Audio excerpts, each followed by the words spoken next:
score the goal, and it was a well-worked team goal.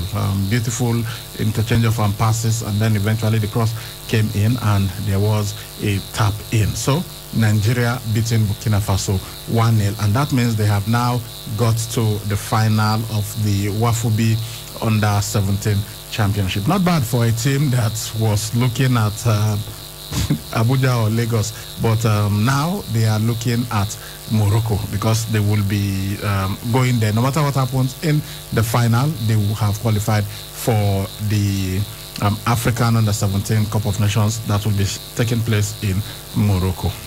Agosa, welcome to the show. Golden Eagles of Nigeria 1, Burkina Faso 0. That means that Nigeria, despite the odds, a team that looked like they were not going to qualify. I was even wondering whether to celebrate their qualification for the semi-final because I knew it was out of their hand if Cote d'Ivoire had not got a win over Ghana. Or if Cote d'Ivoire had not even beaten Ghana by 2 goals. If it had been 1-0, then Nigeria would have been eliminated. But it so happened that Cote d'Ivoire won that encounter 3-1, and that gave Nigeria the opportunity to get to the semi-final. Having got that semi-final ticket, it was now up to them to really prove that they deserve to be there, and they did it by beating Burkina Faso 1-0 yesterday.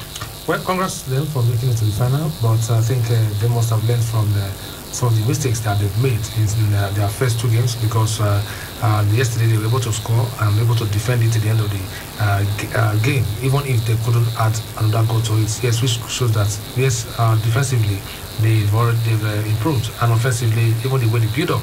You know, when I watched the build-up and the finishing, that was a classic. That is what we used to produce when it comes to Under-17. We've got a couple of strikers who are perfect and clinical finishers when it comes to how they got the goal yesterday. So kudos to the boys for the confidence. And even before the match, they went to the beach to just catch to just have fun and put the pressure off them. And it paid off yesterday. And the manager who also said, it wasn't luck that took them to the stage that they were, that they fought for it and all that. Yes, true, they fought for it, but they did not fight, the way we expect them to fight. But now that they've gotten to the final, there is no other match that they have come to play. They just won 90 minutes to glory. So let's see if they will be able to do that and win.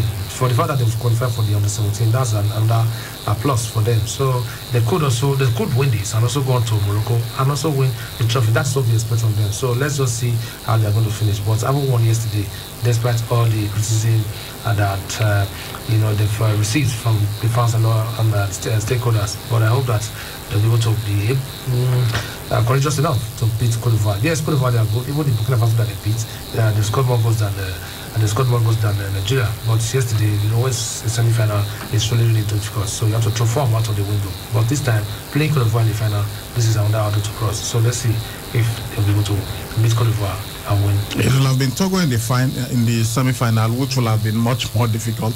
1, they are the host team, and 2, they have won their 2 games that they played so far. But unfortunately for Nigeria, there's 2 of their players failed the MRI test, and so they were not supposed to play. And in fact, even if it's just 1 player that is found to be overage, then the entire team gets disqualified. But this time, it was 2 players of Togo, so they were thrown out. That meant that Burkina Faso made it to the semi-final and met Nigeria, and the Golden Eagles won this encounter. Last time out, Nigeria finished 4th in the qualifiers. That was in I think Niger Republic. Then what we eventually made it to the World Cup in Brazil, got to the round of 16, but that team was very, very poor, and we saw what happened. They were eliminated by the Netherlands, and so they crashed out in the round of 16. That team was led by Manu Garba, who's a very experienced coach at that level, had won the World Cup in 2013. Then in 2015, he took the Flying Eagles also to the World Cup. They were eliminated in the round of 16 too by Germany, and he came back to the Under-17, but he didn't have the kind of success he had in the first run.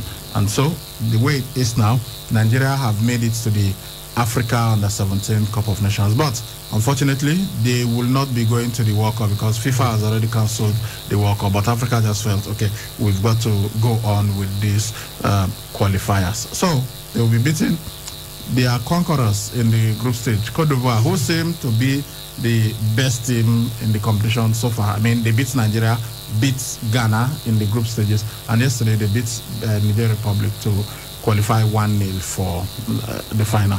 Well, this is a payback time, and there's no better way to do that than to meet them in the final. Yes, they are the best team. For this flying Golden Eagles to so prove that they are the kings when it comes to on the 17 competitions. They also have to go there and beat Cote d'Ivoire in the final, even if it means getting a one-goal victory over them. I think that will just seal it up and give them that trophy, and they'll be crowned champions. But all the same, it's not an easy task. But the fact that they're already there, that's a moral booster for them, and the technical crew, they now know that yes, they are meeting another team, not Burkina Faso. Cote d'Ivoire, who has a different playing style and all that. So looking at their first game, they could also get something from it. Watch their tapes and see how you can correct the mistakes made in the first game, and at least that will help Coach Fatayamo to see how he will be able to cage the Ivorian strikers. But all the same, the one that scored a hat-trick, I think in the second game or so, that guy should be looked upon, and should be looked after rather. The searchlight should be on him, and the defenders should not take their eyes off him because he's a really, really good striker. But all the same, with what I saw yesterday, our guys, if they can hold their the defense tight and also get to spray passes up front, I'm sure with the way they scored yesterday, they talk that if he gets more goals, I'm sure he could still score more chances rather. I'm sure he will be able to bury them because he's full of confidence and he wants to make a mark for himself. So, well, we talked yesterday about John Obu, who led the team in 2009 and also was in charge of the Flying Eagles when they won the African Under-20 Cup of Nations, went on to the World Cup. I think we lost in the quarterfinals. We had Ahmed Musa in that team, and it was a very good team. We thought that they would go further than they did, but unfortunately it didn't happen that way.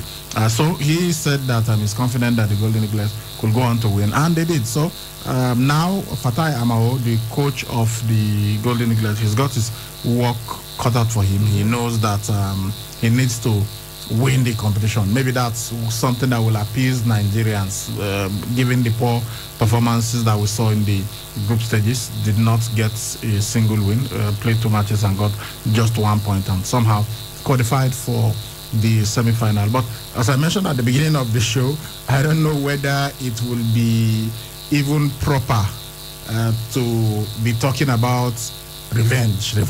I mean, come on. Without Cote d'Ivoire, Nigeria will not even have made it. It wasn't like, well, anyway, in sports, Cote d'Ivoire too wanted to make a name for themselves, and that's why they went all out to beat Ghana. They didn't do it because of Nigeria. Yeah. They just wanted to ensure their own. Well, after beating Nigeria, they knew that they were going to qualify, but they just had to make sure. And that's why they beat Ghana, but they didn't do it just because they wanted Nigeria to qualify. So Nigeria will now go to the final and say, okay, you guys beat us in the first game. Let's give it back to you. But it's not. There was no. What I'm trying to say is that there was no animosity between Nigeria and Cote d'Ivoire. If anything, Nigeria should be grateful to Cote d'Ivoire. So we shouldn't be going with that mindset that we must revenge what they did to us in the first game. So let's see how things will go there. Watching a live match, West Ham United versus Burnley, there seemed to be some source of worry for West Ham United. Burnley. One of their players clashed with Declan Rice. They both went there as a head injury, so players stopped and they are taking care of him. We hope it is not serious because the medics immediately came in. Okay, thank God he's back on his feet. That's Brownhill.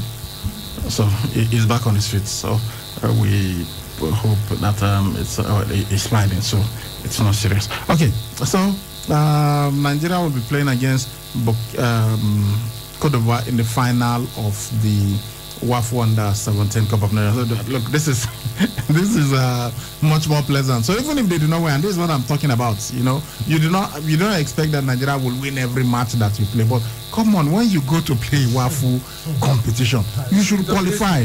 You should get to the final. You know, even if you now lose in the final and everybody can see that you give a good account of themselves, well, you can accept that. And really, I know that Nigerians are demanding, but I don't think all the time I've followed football and sports, Nigerians are not like, you must win everything. No, just even give a good performance, play well. If you lose but you play well, they will still hail you, they will still praise you, they will still say you did well done, next time you can win. But when you perform poorly and you lose, and you know, and it suddenly becomes something that is happening consistently, then you shouldn't blame Nigerians when they start complaining about certain issues. Okay, still talking Nigerian football.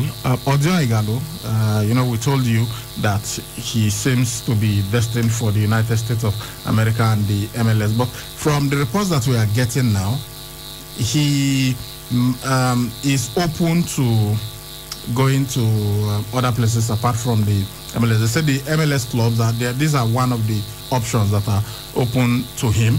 That he is representative. They say they are exploring many options for the striker. That there are also clubs in the Premier League who want him. There are clubs in Europe and there are clubs in the Middle East who wants Odion Ighalo. So it's not just about the MLS. Yeah, I think he still has some years to play before hanging up his boots, and with the experience he has gathered so far, both for his previous clubs and also the national team, as well as the Manchester United, because it is the opportunities that he has gotten that he has been able to make good use of. But all the same, I think he still has what it takes to lead the line, you know, in the United States or maybe Abu Dhabi. Yeah, if he wants to go for the money, yes, they've got it. Just like China has, they've also got the money. But he should also look at it from other angle. Yes, would I just go? Although Musa did the same thing, went to Al-Nassr, made his money, but now he's trying to come back to one of the leagues that, you know, people be able to get to see, watch him play all the time. But it all depends on him. If he wants to go to the MLS, yes, he can go to the MLS. Big players have also gone to the MLS to have a taste of it. Beckham is one of them. Zlatan is one of them, and also other players. And even if he wants to go to the Middle East, fine. It all depends. The choice is he has the choice to make, and I hope he decides positively and gets to start playing regularly, because that's all I want to see, and that is what gives players a joy. And also looking at return to national team, which people are just debating a kind of, yes, if he gets playing back, playing time and is banging in the goals, who says he cannot return to the team to also assist? But then I think we have to see him play for regularly for club before we can talk about national team. So I hope it goes to better. Well, for now, his contract at Manchester United is going to expire at the end of this season. Then his contract with Shanghai Shenhua is still there. That's his parent club. It's going to expire on the 31st of December. So the representative of Odion Ighalo is saying that whatever move is going to involve Shanghai Shenhua, because he is their player. So even if he's going to join another club in the Premier League, it's either they are going to loan him or they are going to sell him outright. But Shanghai Shenhua must get something from any potential move of Odion Ighalo. Yeah, they are the parent club, so whatever is going to happen, I think so long as it's still contracted to them, then it is the club that will discuss about the transfer plans and all that, and also get their own share of it. But I think for Ighalo, well, there is this club, David Beckham, Inter Miami, though they just appointed Phil Neville as their manager. Maybe they are trying to, you know, get some quality players to boost that team. I think they've gotten a couple of players, you know, who could also raise the profile of that club. So West Bromwich Albion are desperately in need of a striker, so they might consider Odion Ighalo. Yeah, it's possible. They won today. Yeah, they won. And you know they've got a Nigerian there, Semi Ajayi. He scored. We'll get to that. But then I think if he should remain at in England and see how far can get with other clubs, I'm sure it's still very, very useful. And looking at the mid-table clubs, they could also offer him a chance, like West Brom, or he could look at other clubs who are already safe, not the ones that are drowning, because it could be difficult. The pressure will be on him for him to rescue them. But for now, having not played for a couple of months now, I think it's better for him to get to join a better club, right there in England or outside the UK. Okay, so that is the situation with Odion Ighalo. Wish him good luck, whatever he decides to do later. We hope that it would help to improve on his career. Okay, still looking at the performances of Nigerian players in Europe. Sadiq Umar, he has been in impressive goal-scoring form of late, and he netted a brace when Almeria, they beat 10-man Deportivo Alaves in the Copa del Rey round of 16. Yeah, fantastic player he has been. That's the reason why he was snapped up from Red Star Belgrade, and now he has proven that yes, he's a top striker for the top divisions. But they're in the secondary division. But what we are looking at right now, I think I'll see them finishing in the top 3 if they're able to maintain consistency and see how he has been a handful for defenders since he joined there. He has scored a couple of goals, and for him to have been able to take them to the next round, in the Copa del Rey, I think that tells you how good and classic and clinical he is. So I haven't played in Italy, then in Croatia, now playing in Spain, saying okay, he wants to help them to get to the Spanish La Liga. I think that is something we can really do. I just hope he stays injury-free and continue to bang in the goals. All that matters is that at the end of the season, he will play. He scored 8 goals in his last 6 appearances for his club, and he's now got 11 goals in 19 appearances in all competitions this season. That's absolutely wonderful. And of course, we know that there is another lanky striker who is doing great stuff in Belgium, in Genk. His name, Paul Onuachu. And I'm just thinking, Paul Onuachu, Sadiq Umar, Victor Osimhen. All of these 3 guys, they are above 6 feet. Yeah. Imagine if you have all of them as strikers of the Super Eagles of Nigeria. They are going to be a handful to defenders. And they are not just tall, they are also very good with their feet. Yeah, generally, the big guys are not as good on the ball as the smaller players with their low center of gravity and everything. But these 3 guys are good. I've seen them play. Well,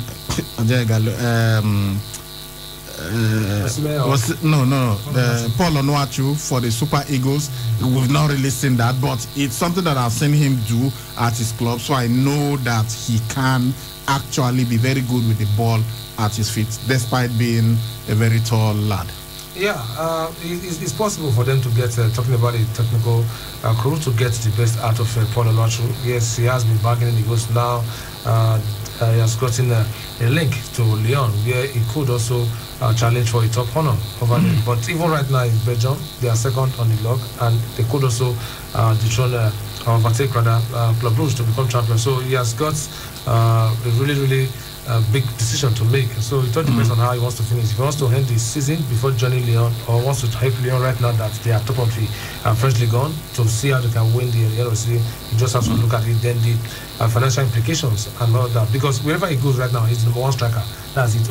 Onuachu would throw into anything right now and take the number 9 straight. So for me, I think that's not a problem. If he leaves, then that opens the door for Cedric Desas, and we could also see the best of him because they are both teammates at the national level. That's the story that we are getting to next. It seems Genk are resigned to losing him.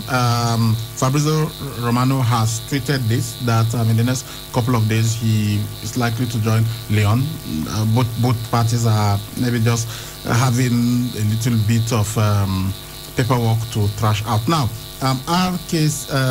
KRC Genk sporting director Dimitri Dekonde, he believes that Paul Onuachu has the talent to play for any club in the world. So he is very confident that he's going to excel if he goes to Lyon. Yeah, that's the truth. When you have a player who is giving you this kind of statistics, then you begin to have that confidence that, okay, if he stays injury-free, he could give you at least 30 goals a season. From what where the way things are going now, 19 games so far, 19 goals. If he maintains this form, I'm sure at the end of the season, he could have that kind of maybe 25, 27, or maybe 30 goals at the end of the season. So for him to have been able to break this number of goals, it shows that, yes, he has been, so many chances have been created for him, both headers, left foot, right foot, and he has been able to convert them, and he has also had a couple of assists for other strikers to also score. So a player who is really courageous and is making good use of his height, both at club level and not at national level. I think he could play for any club in the world, just like Osimhen right now. Osimhen could play for any club in the world, because from the under-17 we also saw what he was going to become at the end of the day. So no wonder clubs will just circling around him to get his signature. But at the end of the day, it was Napoli. So same for someone like Nacho. It was signed for 6 million euros, and now they are talking about 26 million euros, which tells you that this season has really doubled its value. So for me, I think it should go to Lyon, because same thing happened to Osimhen. He distinguished himself at Charleroi, then went to Lille and just exploded. Now it's at Napoli, so he could also take the chance. Conte is however eager for Paul Onuachu to remain with Genk at least until the end of the season. He says he's a complete striker and he can succeed anywhere. So that Genk have not enjoyed him for a very long time, just about 1.5 years. But he wants him to stay. However, if he goes, he believes that he's got the talent to succeed anywhere. He has a current market value, according to transfer markets, of about 12 million euros. But we hear that they might buy him. Lyon could buy him for as much as 26 million. There could be add-ons and other clauses inserted into the contract that will, take it to that amount. But all the same, I think for Paul Onuachu at the moment, it should just relax. If he decides to stay back and finish the season, that could increase his valuation when Lyon, they are coming on at the end of the season. For now, and that could also open the doors for bigger clubs to put a big amount of money on the table, and it could get confused. So the ball is in his court. He's got 3.5 years left at Genk. Of course, he played for Midtjylland previously. Yeah. So we'll wait to see what happens with Paul Onuachu. But going by very strong people, I've told you, Fabrizio Romano has tweeted this. So maybe he has not said here we go just yet. So by the time he says here we go, it is done. He is moving. But he says that deal is on. So we hope that he concludes it. But as I've said, look, personally, strike the deal, but let it be that you are leaving at the end of the season. But Lyon are in a bind right now because they've lost Moussa Dembele to Atletico Madrid. So that's why they want to get a striker that will take his place, and they feel that Paul Onuachu is the guy for them. Okay, still talking about Nigerian players. Turkish side Fenerbahce, they have announced that Bright Osai Samuel will join them at the end of the season on a 4-year contract. Rangers have been trying to get the winger to commit his future to the club for over a year because they know that his contract is going to expire at the end of the season. So he has decided to move on to Fenerbahce. The 23-year-old, he looks set to join Club Brugge in a deal worth £4.7 million at the end of last season after Rangers accepted an offer. However, after flying out to meet club officials, he rejected the move. Later on Friday night, Fenerbahce, who are currently second in the Turkish Super League, they are trailing their big rivals, Beşiktaş, on goal difference, and they are also in the hunt of Champions League football. They announced that they and Osai Samuel have agreed a deal. So that is the situation. They said in their club statement, our club has reached an agreement with Bright Osai Samuel, a 23-year-old winger wearing the Queen's Park Rangers jersey for 4 seasons, starting from the 2021-2022 season.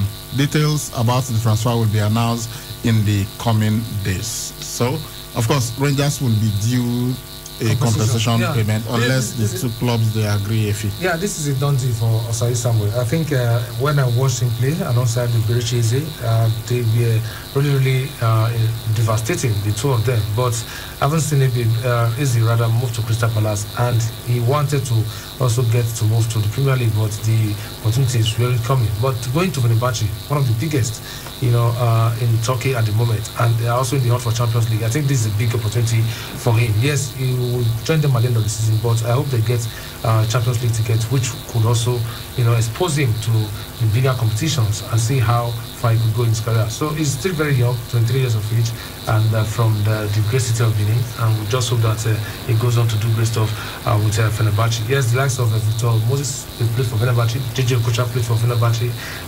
Chukwuechekwu. So many Nigerians. So I'm sure if he looks back and and just look at it and see how far things have been, going fine for Nigerians with that club, I'm sure it's going to feel at home and go on to do. I just hope that they got to San Jose as well. But it's that will be fantastic for him. Having someone opposite feeding him with the balls, I'm sure he will prove better than what we saw with Rangers. Some games going on in the English Premier League will keep you up to speed with everything. But right now, it is West Ham United 1, Burnley 0.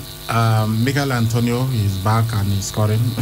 And his celebration was wonderful. He pretended like he was in the swimming pool and he was doing the backstrokes. I've never seen that kind of celebration before after scoring a goal. And I forget all the talks about no hugging and no shaking. They are doing it. The players are doing it. I mean, they just don't care. And somebody, the UK government is saying that it is irresponsible for them to be doing that. Yeah. And some are telling them that. All the clubs. Yeah, some are saying, look, they said that it is ridiculous that some people are arguing that it is spontaneous, the joy and everything. That it's going to be very, very difficult for the players to stop doing it, and they said it was ridiculous for people to be arguing that way. And some others said, look, it is because you guys in government, you've not played football before, so you will not understand it. You will not understand the joy of scoring a goal, especially maybe when you score when you score in the last minute of the game, or when it is an equalizer, or when it is a super goal, as we're just watching now. Neil Mope scoring against Leeds United. So it is Leeds United nil, Brighton and Hove Albion 1. Fantastic team goal scored by Neil Mope. And when you score goals like this, or when it is 3-0 against you, then you get 2 goals and suddenly you score the 3rd goal and you tell such a person that you should not hug others, you should not celebrate. It's really, really difficult. But well, because we know what is happening in the world, we know that COVID is out there, and but so long as they've been tested, you know that everybody there is positive. Except if, and there are no crowds, there are no fans in the stadium. So except if you say, and we know that the scientists have not told us that, at least there, otherwise they will say nobody. In fact, lucky you must live in airtight environment. But they've not said do not go out. They've not said that the virus is flying in the air. So if you are just walking on your own, gently, without anybody close to you, once you breathe in air, the virus infects you. No, that's not the situation. So if you've tested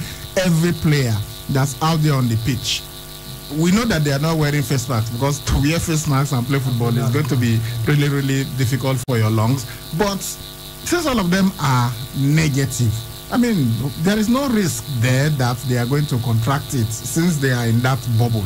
So hugging shouldn't be, even when they say do not shake hands, fine. You can understand that they are trying to pass a message to people watching that shaking of hands is not good for now. But you know that all of the players there are negative. So even if they shake hands, they are not going to contract it, except, of course, the environment is contaminated. And we know how meticulous they are about cleaning the environment that these players are in. So they may tell them not to, just say, please, just try as much as you can. But when the players do it, they also have to understand that it is really, really difficult for them not to celebrate after scoring goals. Let's go on this break. We'll be right back. All the programs on KU 92.7 are now open for sponsorship and advert placements. For sponsorship and advert placements, call now for inquiries 070-380-50243 or 080-8877-3644, or visit KUFM Marketing Office located at the top floor of the Enterprise Foundation Building, number 62, Ihama Road, Benin City, Edo State. 92.7 KUFM is your business growth partner.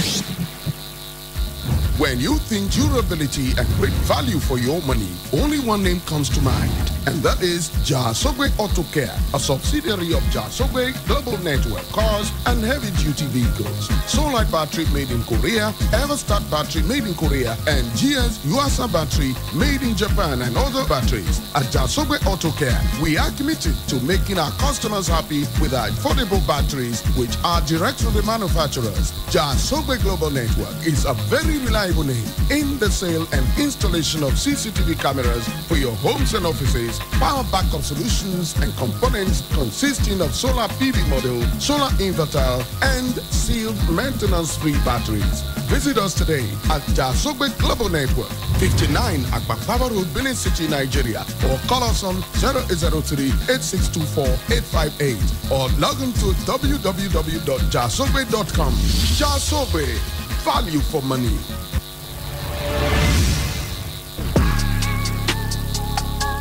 Hello, entrepreneurs, business owners, and organizations. KUFM 92.7 has an impressive and constantly expanding number of followers online. You can now advertise your goods and services on KUFM's social media platforms, Facebook, Instagram, and Twitter.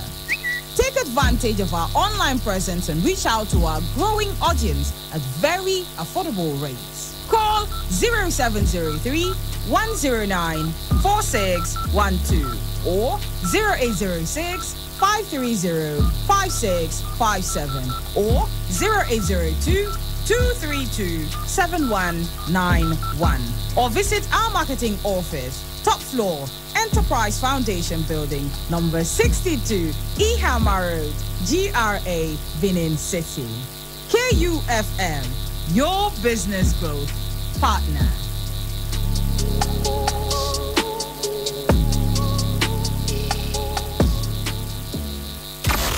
We start your day from the break of dawn till midnight. Like that wasn't clingy enough. We went online and now you can listen to us via our website anywhere in the world. Okay, stalker alert. We told you to follow us on Instagram, Twitter, Snapchat, like our page on Facebook, and even add us upon WhatsApp. Okay, this is definitely creepy. Really? Well, guess what? We are now in your devices. KU 92.7 Radio is now officially an app for your smartphones, gadgets, and many devices. Simply go to Google Play Store and search for KU 92.7 Radio and download the app in less than 3 minutes. KUFM. Turn on excitement.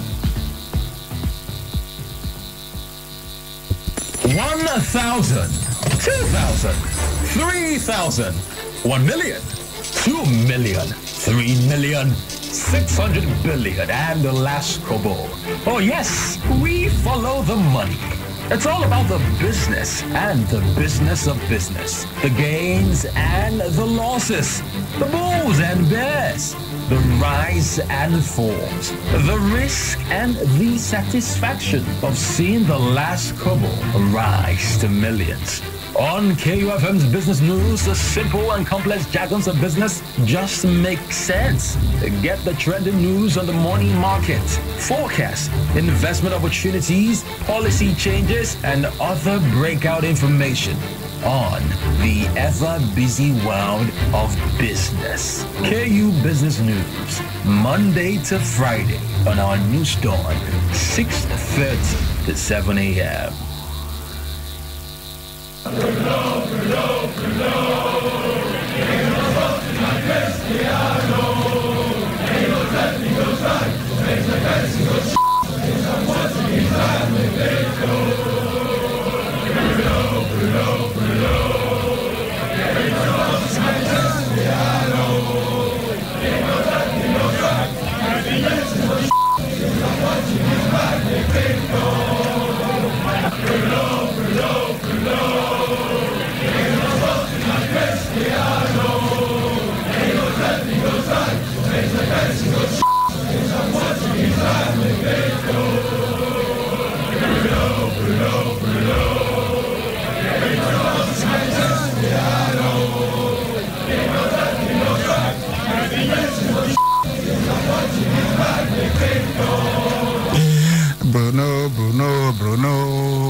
sporting like Cristiano, and he has won exactly the same number of Player of the Month awards that Cristiano Ronaldo won in his entire time at Manchester United. It's amazing. Of the 7 times that this award has been given since Bruno Fernandes came to Manchester United, since he joined the Premier League, he's won it 4 times and only missed 3. It's unbelievable. The great Thierry Henry won this award 4 times too, just like Cristiano Ronaldo. So for a player who just joined to have won it 4 times, it's absolutely magnificent. It's wonderful that he has been able to do this. This particular award, the Player of the Month, was instituted in 1994, and it was actually a foreigner who won it the first time. Jürgen Klinsmann of Germany. He used to play for Tottenham Hotspur. In fact, he had 2 spells at Tottenham. So Bruno Fernandes once again picking the gong for Player of the Month.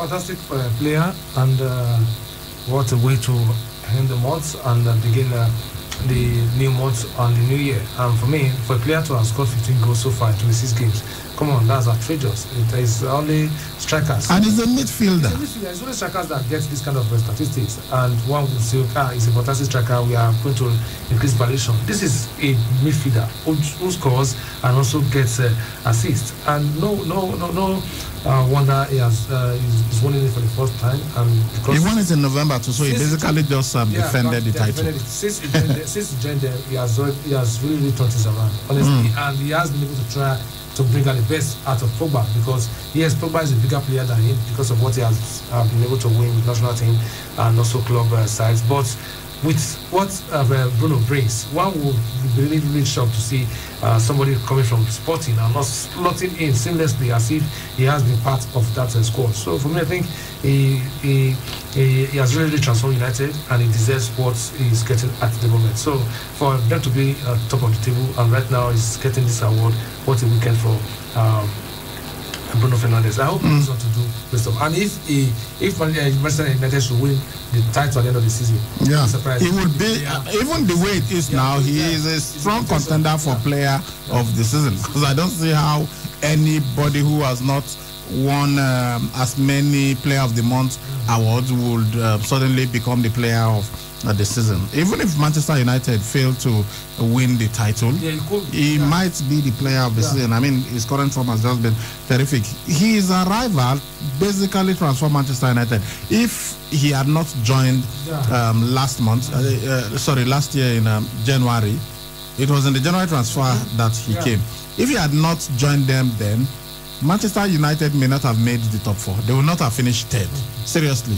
But because of the impact that Bruno had on the team, his arrival just basically transformed them. So this month, he saw off competition from his Manchester United teammate Marcus Rashford and Emiliano Martinez, the goalkeeper of Aston Villa, Anwar El Ghazi, striker for Aston Villa, then me of Burnley, Mohamed Salah of Liverpool, and Thomas Suchek of West Ham United, as well as John Stones of Manchester City. So his display against West Ham, especially in the second half, is, in his view, the best since he joined Manchester United. He scored twice against Leeds United, and he also was a star performer in the 2-2 draw at Leicester City on Boxing Day. He scored again with a precise finish, and then, of course, in the last game of 2020, he supplied the assist for Marcus Rashford's dramatic winner against Wolverhampton Wanderers at Old Trafford. Pass. Fantastic one. So, what's happening? The player with the most Player of the Month awards in the history of the English Premier League is Sergio Kun Aguero of Manchester City. He's still playing, but with what's happening to him right now at Manchester City, you doubt if he will ever win another one. And maybe at the end of the season, he might be gone from Manchester City. But right now, he is the guy with the most Player of the Month awards, 7. Next is Steven Gerrard. He has since retired. Right now, the manager of Glasgow Rangers. He won 6. Harry Kane of Tottenham Hotspur. He is active, and it seems logical to argue that Harry Kane is going to win a couple more because of the way he's playing. He's got 6 right now. Wayne Rooney, who just retired from football, played for both Everton and Manchester United, and he won 5 of these awards. Robin van Persie of Arsenal and Manchester United won 5 of these awards. 3 of them came when he was at Arsenal. Dennis Beckham of Arsenal won 4 of these awards. Then, of course, I told you Thierry Henry also won 4. Bruno Fernandes won 4. Frank Lampard, who is the current manager of Chelsea, but he has retired now. He can only win manager of the month, no longer player of the month. He won 4 awards too when he played for West Ham United, Chelsea, and Manchester City. Cristiano Ronaldo, the great international teammate of Bruno Fernandes, and you feel that he's playing for Manchester United has something to do with Bruno Fernandes joining him. And hence, even the song, Bruno, Bruno, Bruno, is from Sporting like Cristiano. They're talking about him joining them from Sporting Lisbon, just the way Ronaldo joined them. So that's why he is their Portuguese Magnifico. So Cristiano Ronaldo, as I said, all through his time at Manchester United, only won this 4 times. And Bruno Fernandes, in under 1 year, has won it 4 times. That's amazing. Paul Scholes won it 4 times. Look, these are legendary players, not just in the Premier League, in world football. But Paul Scholes has retired. Paul Scholes won the Premier League title so many times, and he only won this award 4 times, same as Bruno Fernandes has been able to do. Alan Shearer, the guy with the most goals in the history of the English Premier League, 260 goals. I hope you guys are listening so that when we ask this question one day, you should be able to tell us. He's won this 4 times when he played at Blackburn Rovers and Newcastle United. Then Jamie Vardy of Leicester City won it also 4 times. But I'm just thinking, is it that the quality in the English Premier League has dropped? That's why one player who just came into the league will win it so many times. I know Gianfranco Zola came just like Bruno Fernandes, so he didn't start the season. I think he's the only player to have joined. Well, if Bruno Fernandes manages this year, then I think he will be the second. Who joined? Not at the beginning of the season, but he went on to win. No, I think it was different than the way they were. I think the start then, it wasn't January. I think maybe around September or so. But he didn't join at the beginning of the season. That's the most important thing. But he went on to be player of the season, that first season that he joined Chelsea. So if Bruno Fernandes does the same thing for Manchester United, then he will be the second player who didn't start the season but ended up being player of the season. But look at Gianfranco Zola. We didn't even mention him. He didn't win this award this number of times. He didn't win up to 4. Didier Drogba did not win up to 4. So many other players have not won it as many times as Bruno Fernandes. But all of these players, it took them years to win. But Bruno Fernandes, in his first year, is winning this thing 4 times. Is it that the quality has dropped so much that you don't even have players that are competing? No, not really. With him? Because looking at the quality of players, in the English Premier League, look at the likes of Harry Kane, just big mention of. Look at Sergio Gnabry, though he has deep in form. Marcus Rashford. Look at Manchester City. Look at Arsenal. The 2 guys there, Lacazette and Aubameyang. Yes, those guys, they are formed. They've really dropped form. Kevin De Bruyne, Mohamed Salah, Sadio Mane. Yeah, look at the top clubs and their top strikers and midfielders. And look at.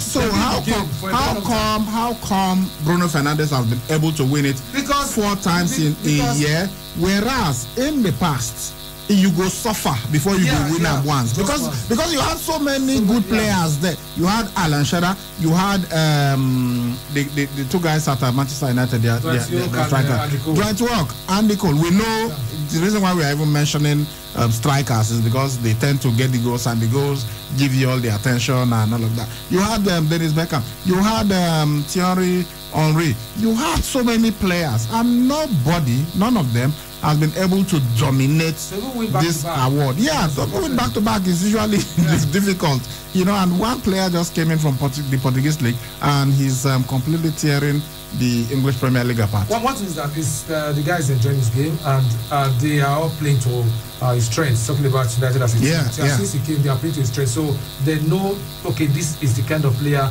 that we've always wanted. So let's try and pick him out, in good spaces and give him the balls over there and see what he can do. Either he scores or with his defense splitting passes like that of Xavi or Iniesta, and what he has been doing when it comes to scoring. So he's just playing with freedom. It looks as this was his dream club when growing up and all that. So for me, the way he transformed United, honestly, you expect mega signings, like Ronaldo, Messi to join the club and transform things. But Bruno Fernandes, many did not even know who Bruno was until he just United. Now he's a big time player. So I hope he continues to do very well and take this to Portuguese national team, which is going to be really, really useful and really, really huge for the Portuguese national team when it returns to them. Well, Bruno Fernandes is likely to be in action tomorrow, except of course if he breaks both legs. Otherwise, he will be playing for Manchester United against Liverpool tomorrow. And of course, there has been so much talk about that match. Recently, we had Marcus Rashford coming out to say that Jose Mourinho taught him how to be savvy when it comes to getting penalties. That he missed, like there were like 5 or 6 instances where he ought to have got a penalty, but he wasn't given. Then Jose Mourinho spoke to him and told him, look, you need to be savvy about this thing, otherwise you are not going to get it. And now we can see that he is getting some penalties. However, they'll be playing tomorrow against Liverpool. And remember yesterday we said maybe this isn't the time that he should have said this. But the manager of Liverpool, Jurgen Klopp, is talking now, and he said he has no skills for mind games. Speaking ahead of the Manchester United match, he said he doesn't have the skills for mind games like Sir Alex Ferguson. This was after he faced questions about the match against Manchester United tomorrow. Yeah, he doesn't want to get into debate with anyone. He just wants to concentrate because he knows that if he gets a win, then that takes him to the top once again. So the battle for the trophy is really, really heating up. And right now, but when he questioned the number of penalties that Manchester United have got, isn't that mind games? One could say, but not all the time that you expect someone's reaction when somebody, out there makes a statement or, confess about something that he was taught by his previous manager. And now that's the second half. What Jurgen Klopp is trying to do right now is to see how he can frustrate United and strikers in order for them not to even get one penalty right there inside the box. Also, all he needs to do is to work on the defender's psyche and see how they can, defend without having to bring down anybody. I know once the game starts, it's going to be different from the way you plan it because United right now they are top and the momentum in the camp is high. And they know if they win against Liverpool, that might just be it for them and Liverpool. 6 points will be very, very difficult, but it's not insurmountable in the English Premier League. We've seen a team lead by as many as I think 12 points, and they have been caught and overtaken in the English Premier League. Anyway, let's listen to Jurgen Klopp speak on this, not having the skills like the great Sir Alex Ferguson to play mind games. But I'm wondering, when you start questioning your opponent's penalty count, isn't that mind games? Monsieur Trump. Sorry, not Trump now. Klopp. Okay, let's listen to him talk about this. And 100% honest, and never mentioned something like this to any player I have worked together. I worked with a lot of players, so if I have time, ask all of them. It never happened.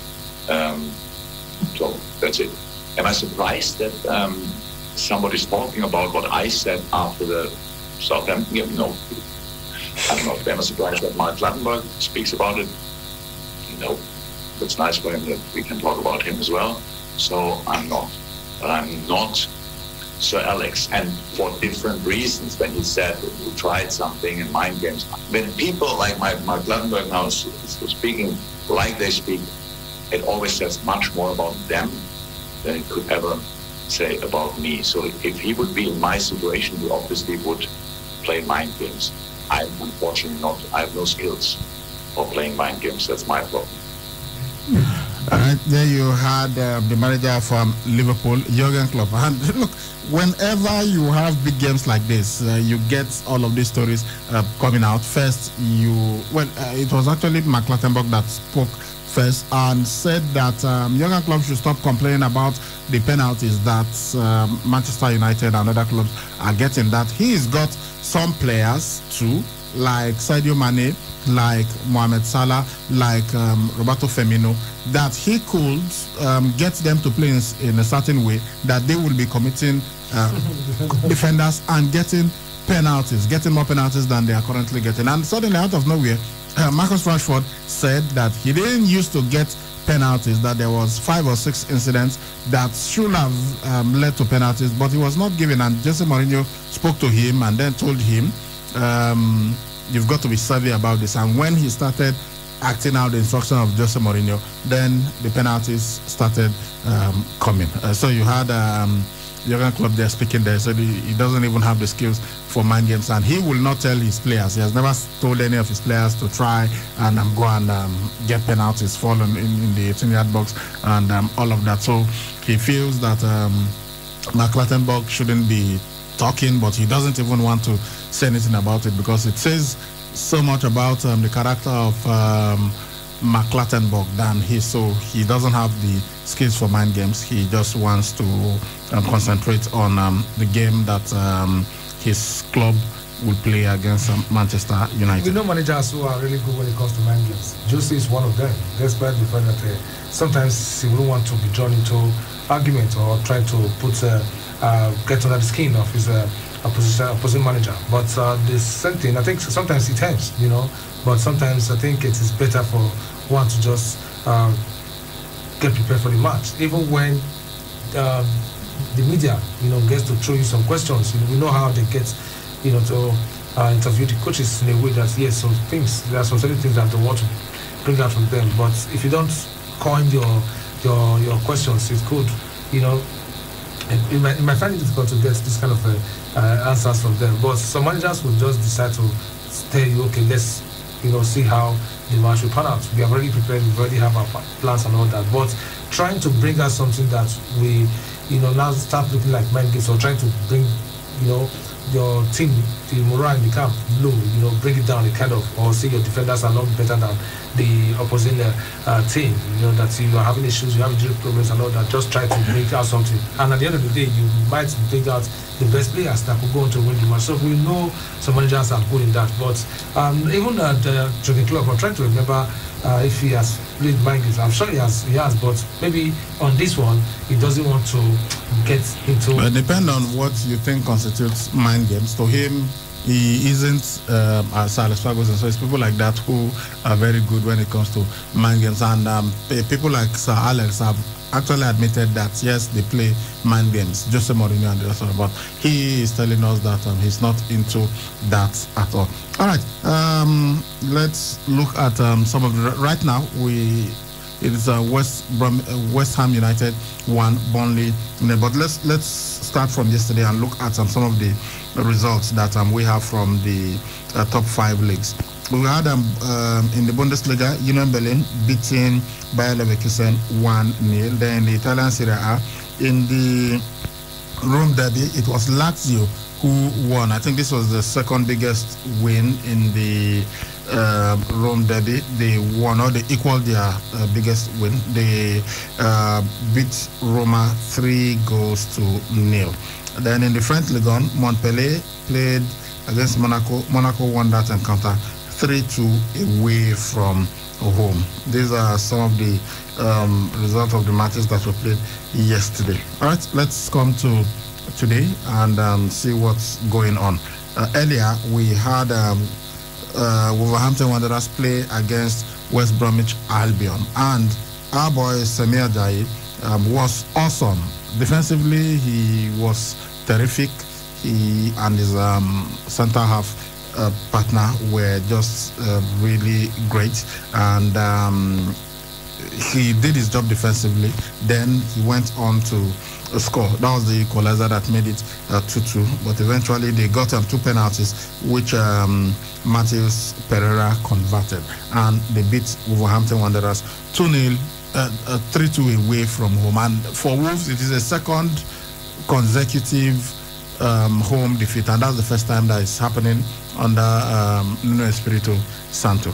Well, we don't expect a drowning team to sit back and fold their hands and not to fight. And when you look at it yesterday, yes, one would expect Wolverhampton Wanderers to win that game. And besides, they're playing at home. But the bragging rights is there to win. And the fact that West Bromwich Albion came, to the Molino, a difficult place to play.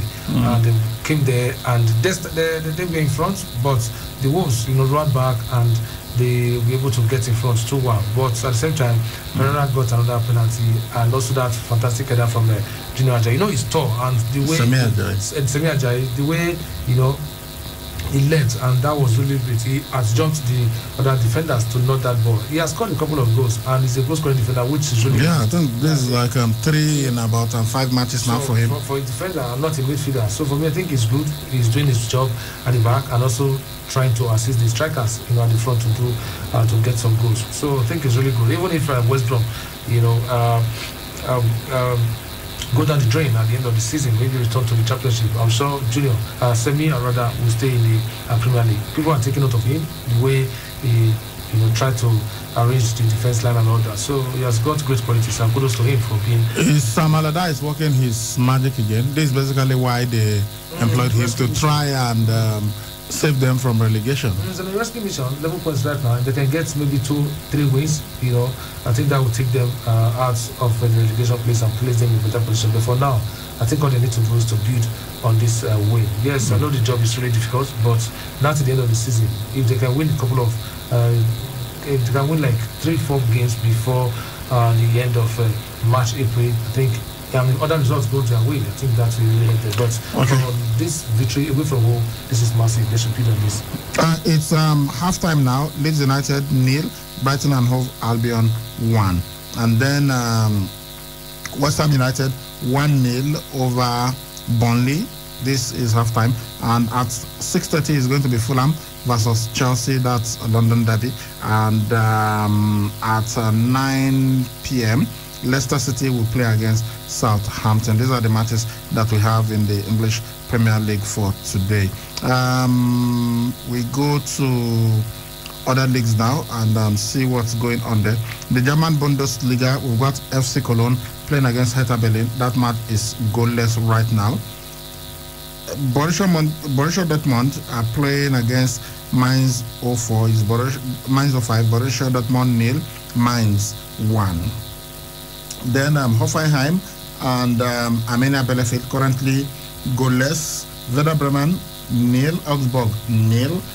60 minutes of action. 60 minutes also in the game between Wolfsburg and RB Leipzig. Exciting game here. 2-2 the scores at the moment.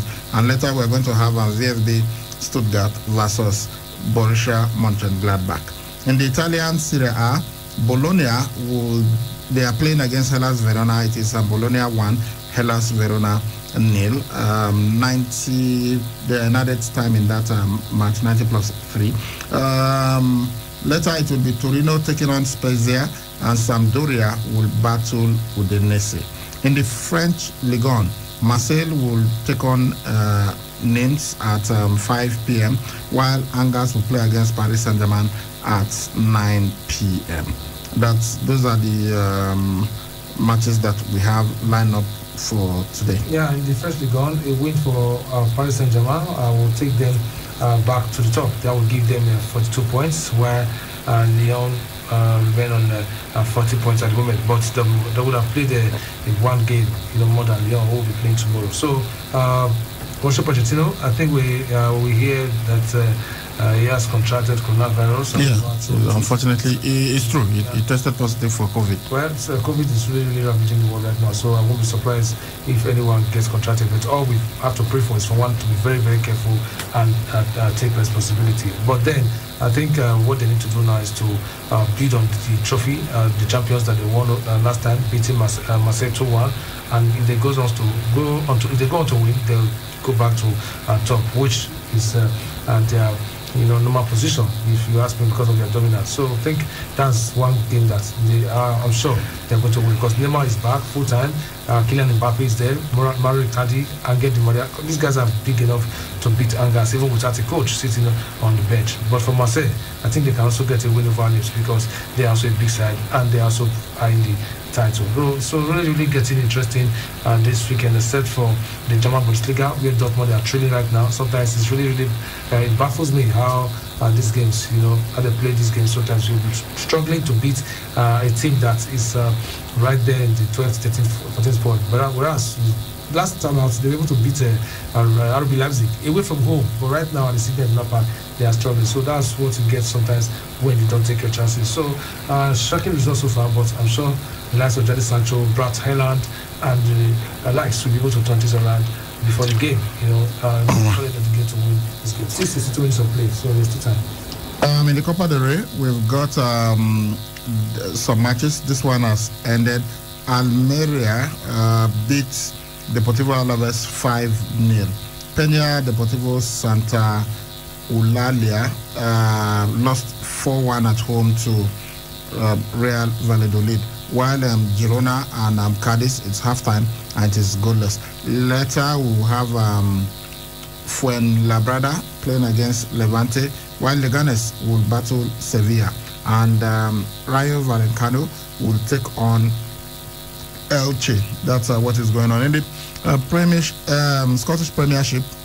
Well, it's looking like there's going to be a change of guard. Glasgow Rangers doing very well, but their city rivals Celtic, who are the reigning champions, right now halftime they are playing against Livingston and it is goalless.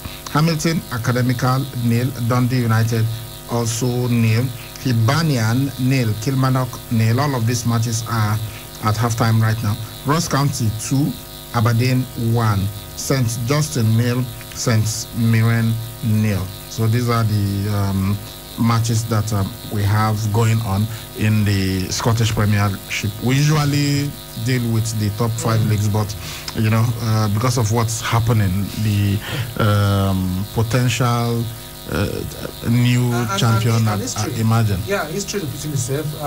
Celtic at some point dominated for 9 seasons, but Rangers came and they stopped. Only the 10th one. This time around, the same thing is happening, and I'm really happy for Steven Gerrard and the kind of players that he has been able to get into the club, to shape the club. Nigerians there, yeah. Defensively, Leo Balogun, they described him as a beast in their last game, and also Joe Aribo doing very well in the middle of the park. So for me, I think he has got a couple of quality players who believe in themselves. Yes, Yanis Agui is also there, the son of legendary George Agui of Romania, and other guys. The main guy, the go-to guy at the front, Morelos, is also doing very well. So they keep the tempo right now the way it is. I'm sure at the end of the season they'll become champions. And the way they are playing, they don't even look at what Celtic, what they play every week, but all they just concentrate on is winning their own games, both home and away. And the consistency has really been really wonderful. So I think being a good manager, a sound manager, will only take a matter of time, but it depends on how you handle issues, and that makes you a good manager. So I think the 10th season right now, I can say that Gerrard has done very well for Rangers. At the end of the day, I see him lifting the title, and it will be massive for him, his Nigeria career. All right, so let's see how things will go in the Scottish Premiership. So that's what's happening with some of the games that are going on right now in world football. let's look at what's going on in other sports. Of course, we will return to football. Okay, let's see what's happening in some other sports, and I will be starting with the NFL, the playoff. That's talking about the National Football League, American football, if you like.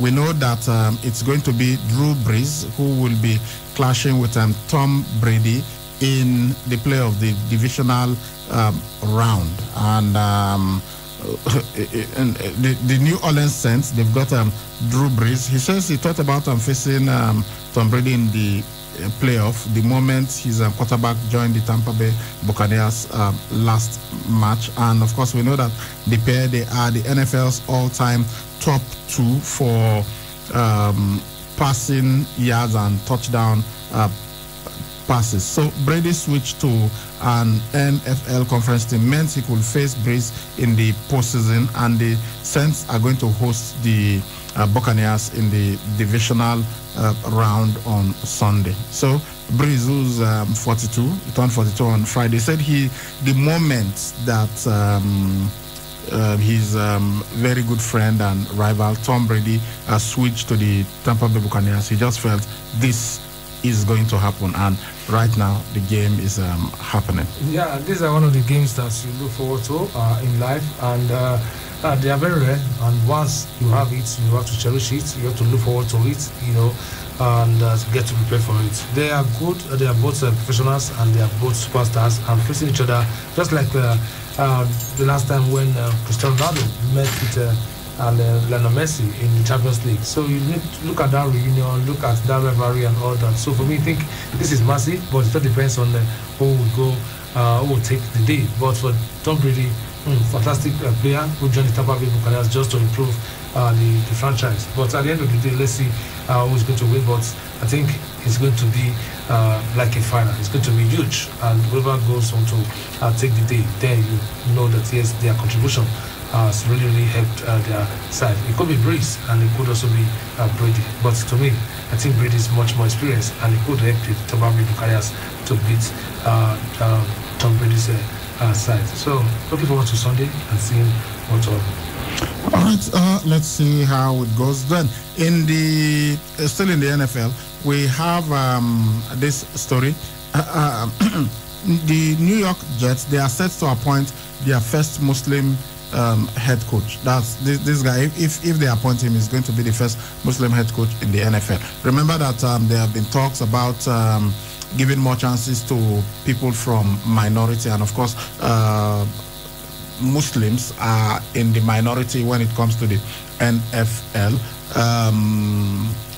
Blacks, Hispanics, and all of these groups are also minority in the United States of America and also in the NFL. Of course, when you're talking about the players, it is dominated. 70% of them are blacks. But when you now talk about administration and the technical aspect, you hardly have people that are not whites having very strong positions. So the New York Jets, they are set to appoint San Francisco's 49ers defensive coordinator Robert Saleh as their head coach. And if they do this, it is going to make him the first Muslim to take charge of an NFL team. Saleh is 21. He has been with the San Francisco 49ers since 2017, and he has also worked for teams including the Jacksonville Jaguars, the Seattle Seahawks, and the Houston Texans. The Jets fired Adam Gase as head coach after they were defeated by the New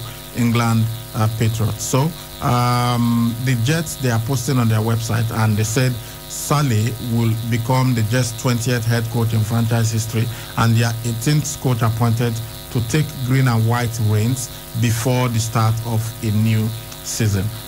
Joseph Saleh is an the American Arab Anti-Discrimination Committee, which is a civil rights group. They said Saleh will be the third Arab American head coach in the NFL after Abe Gibron and Rich Kotite, but he will be the first ever Muslim that is going to be the head coach. That's historic, and he has done his job professionally, and this is the result. So for me, I think this is a big move, and now that they have agreed in principle for him to take charge, I think this is a big opportunity for Sally to take the Jets job and go on to do very well with them. So being the coordinator, yes, that was a very big role, but now you have been appointed as the head coach, the first. That is really, really historic, and I hope he goes on to have a fantastic time with a successful time with the New York Jets. So it's good, and that tells you no matter how good you are, people are watching, and things are beginning to change. The fact that we used to see more Caucasians in top positions, I think I haven't seen how far we've fought against racism and the equality and all that. I think we begin to see the results, coming out. Though it's not as fast as we want, but one way or the other, little by little, we'll see people taking top positions. Yes, even when it comes to administration, we are going to be having more blacks, but it is not going to be how fast we want it to be. It's going to be a gradual process. But coaching, same thing, and I'm really grateful, I'm really happy for what Sally has been able to do. So, big job, and I hope he's ready for the responsibility. All right, the appointment has been welcomed by the Council on American Islamic Relations, a Muslim civil rights body.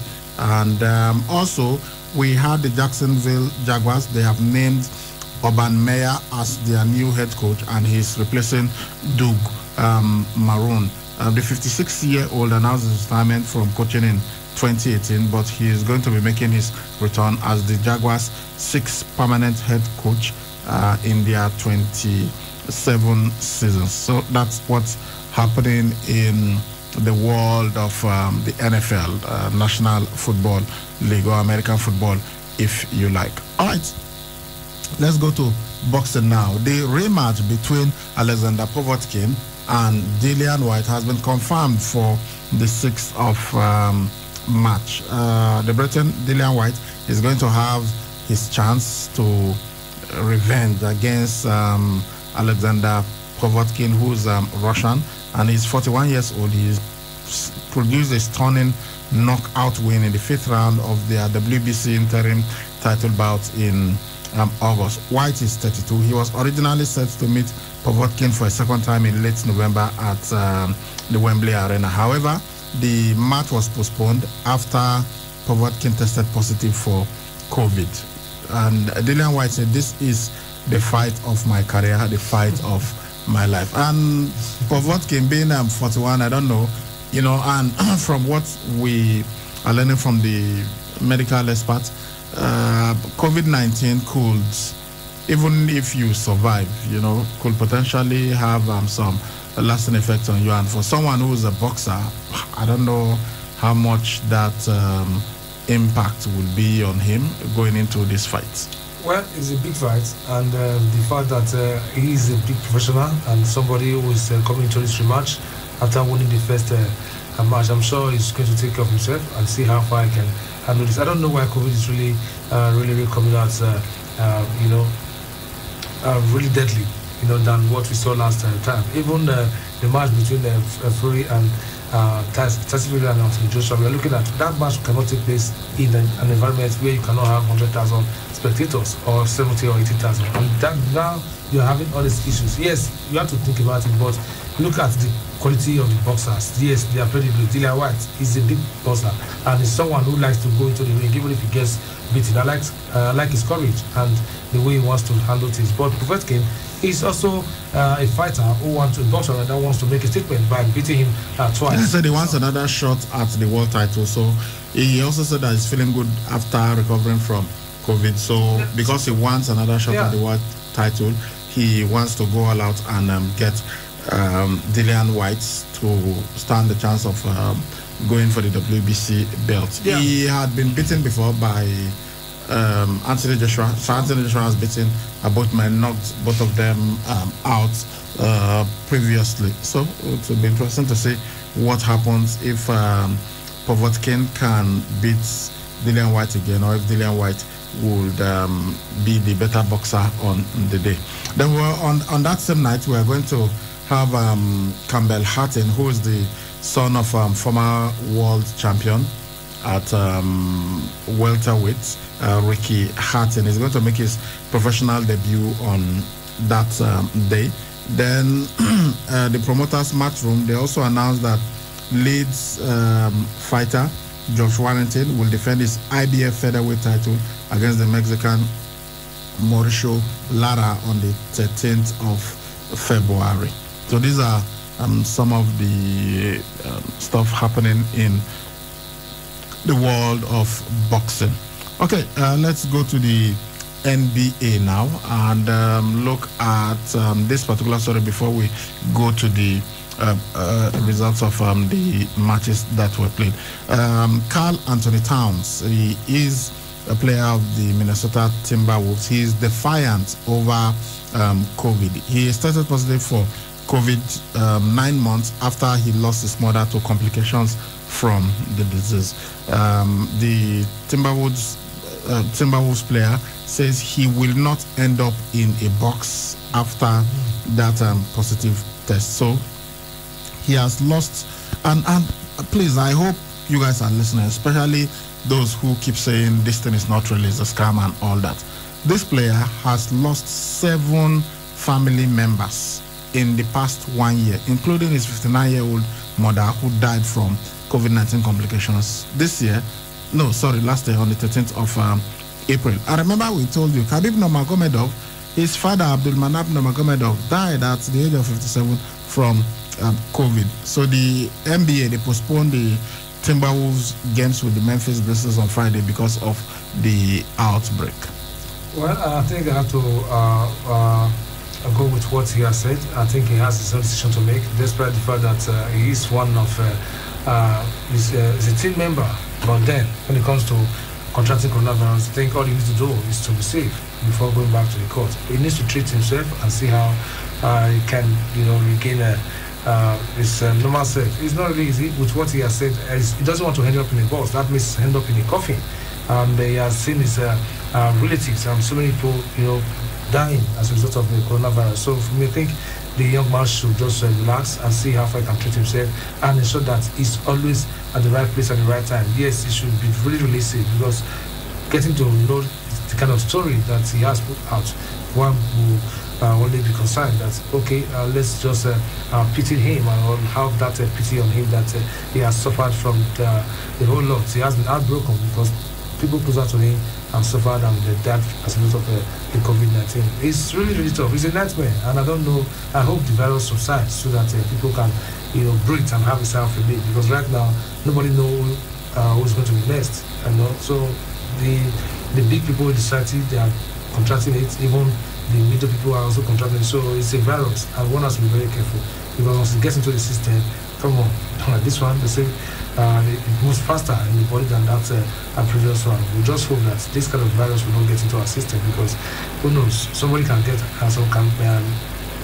somebody can have it and be symptomatic. That is the big problem. And this time it's something like same thing with malaria. I hope everyone will be very careful and go on today, take a test if it's necessary.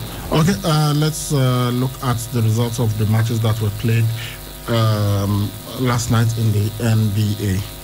The match between Detroit Pistons and okay, start with Orlando Magic and Boston Celtics.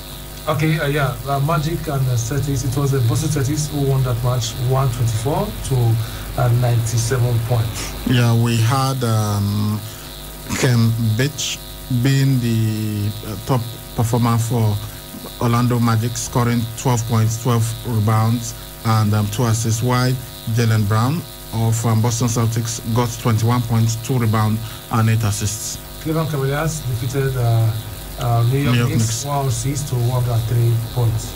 Yeah, and the top performer was Julius Randle for New York Knicks, 28 points, 6 rebounds, 6 assists, while Andre Drummond of Cleveland Cavaliers got 33 points, 23 rebounds, and 3 assists.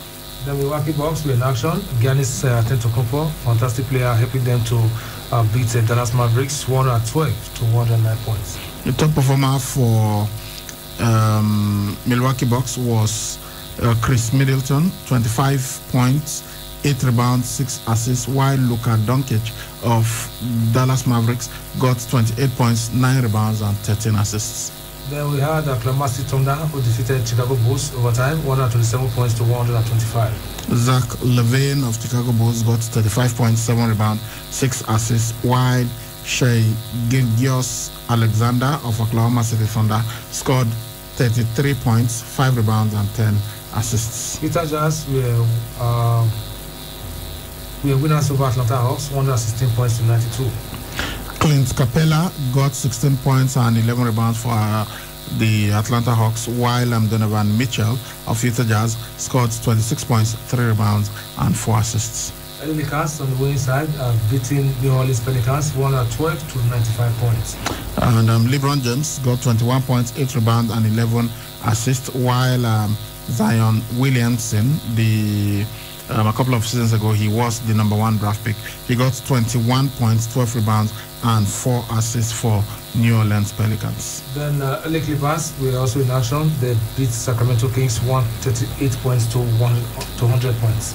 Yeah, Kawhi Leonard got 27 points, 4 rebounds, and 6 assists, while Marvin Bagley III got 20 points, 5 rebounds, and 2 assists for Sacramento Kings. At 11 p.m. tonight, San Antonio Spurs will play host to Houston Rockets. Then tomorrow morning, Brooklyn Nets will face Orlando Magic.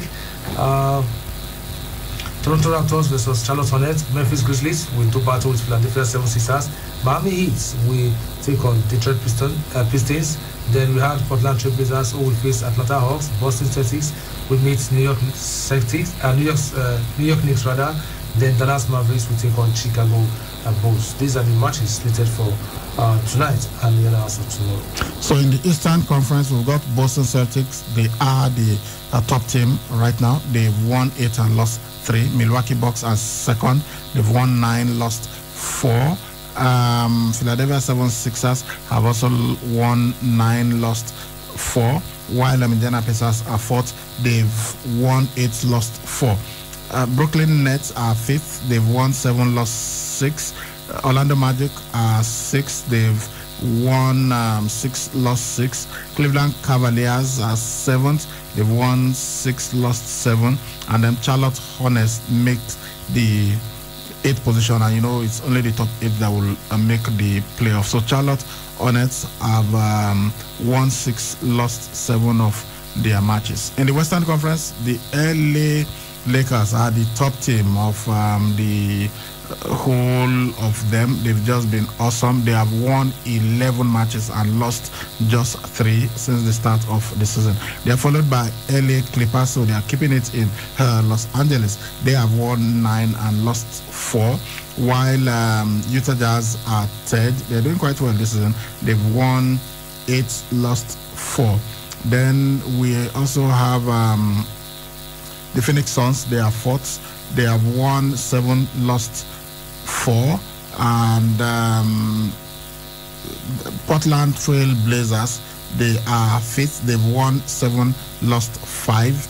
Dallas Mavericks are 6th. They've won 6, lost 5. Golden State Warriors, at least this time, they are in the playoff zone. They have won 6, lost 6. And San Antonio Spurs are doing very well. They've also won 6, lost 6. So they are the last team in the playoff position. So good one for them. But we'll see what impact James Harden will have on the Brooklyn Nets, because he's joining Kevin Durant and Kyrie Irving. So let's see how good they will be. Already the argument again has come up about who is the GOAT, who is the greatest of all time, between LeBron James and Michael Jordan. People are saying that if that once James Harden, that is joining Brooklyn Nets, has made LeBron James, especially if they go on to win the title, if LA Lakers go on to win the title, that LeBron James will have confirmed that he is the greatest of all time, because of the quality of opposition that I have to face, that Michael Jordan did not get to face superstar teams. For instance, when LeBron James was at Miami Heat and when he was at Cleveland Cavaliers, the cast around him wasn't as strong as you had with the Golden State Warriors that had Klay Thompson, that had Steph Curry, that had Andre Iguodala, and had so many great players, around them, and later even Kevin Durant joined them. So with LeBron James, he had to battle against this superstar team with basically average players when he was at Miami Heat and also at Cleveland Cavaliers, and yet he has been able to win. He won 3 titles during that 2 spells at Cleveland Cavaliers and 1 at Miami Heat, and he now joined the Los Angeles Lakers, and now he's got better players, and Anthony Davis, for instance, and he has won 1 title. So they feel that Michael Jordan didn't have the kind of competition, as in, he had very good players around him. But really, if you watch The Last Dance, the documentary on Michael Jordan, you will know that many of those players, basically all of them, if not for Michael Jordan, they would not have been as good as they were, maybe with the exception of Dennis Rodman, who joined from another club. But many of those other guys, Scottie Pippen and the rest of them, it was Michael Jordan that was always pushing them, and they just knew that with Michael Jordan, he will not allow any lapses. He was going to be on you and challenge you. Well, we've heard from some of the greatest, including our own Hakeem Olajuwon. He said, look, anybody that's comparing Michael Jordan with another player in whatever era doesn't know what he's talking about. That Michael Jordan is simply the best basketball player ever. And Michael Jordan considers Hakeem also very highly. When he was asked to select his greatest team ever, Hakeem Olajuwon was one of the players that he selected. Okay, that is what we have from basketball. We will now go to professional wrestling and look at what happened on Friday night SmackDown last night. All right, it started with Paul Heyman vowing that he was going to fix the contracts for a dissatisfied Roman Reigns, who is going to defend his Universal Championship against Adam Pearce at the Royal Rumble. Because Adam Pearce, remember last week we told you, they made him to win the gauntlet match, and Adam Pearce is somebody that has not been active for a very long time. So Roman Reigns wasn't happy that what was decided is in a no disqualification match. He said he wanted a last man standing match. That should be the stipulation. And then Paul Heyman promised him that he was going to fix this. Then later, Jey Uso came to the ring and he claimed that they run the show. That is he and Roman Reigns, of course. And then he said Adam Pearce should know what awaits him at Royal Rumble. And then he said that the WWE officials should thank the tribal chief for their success. He then declared that he was going to enter into the men's Royal Rumble match, and he vowed to go to Raw, where he would win the WWE Championship from Drew McIntyre. Then Jey Uso also said that Shinsuke Nakamura should be thanking him and his family for letting him survive last week, and that made the artist angry. And so Shinsuke Nakamura came to the ring and he told Jey Uso that he was the puppy to Roman Reigns' big dog, and that's now set up a match between them. So while they were having this battle, Cesaro, who used to be the partner of Shinsuke Nakamura, came to the ring. He was there on commentary, but eventually it was Shinsuke Nakamura who won this encounter. At one point, it seemed like Jey Uso had won because the referee, Chance Robinson, counted up to 3, but then he waved it off. And then in the resultant argument, Shinsuke Nakamura hit the Kinshasa and he got the win. Liv Morgan took on Natalia, and eventually before then you had the back and forth between Adam Pearce and Roman Reigns, with Adam Pearce agreeing to sign a no disqualification match against Roman Reigns, but Roman Reigns said he wanted a last match standing and said he will sign that contract in the ring. Then we also saw Apollo Crews, who sat in on the exchange, and he said he's learning from Roman Reigns, who is the Universal Champion. So in the match that was going on at that point, Liv Morgan and Natalia, it was Natalia who got the win over Liv Morgan. Then Rey Mysterio battled King Corbin, and it was Rey Mysterio who defeated Corbin. Dominic Mysterio, the son of Rey Mysterio, we've not seen him since he was attacked on the steel cage during the gauntlet match, and eventually it was Baron Corbin who defeated Rey Mysterio.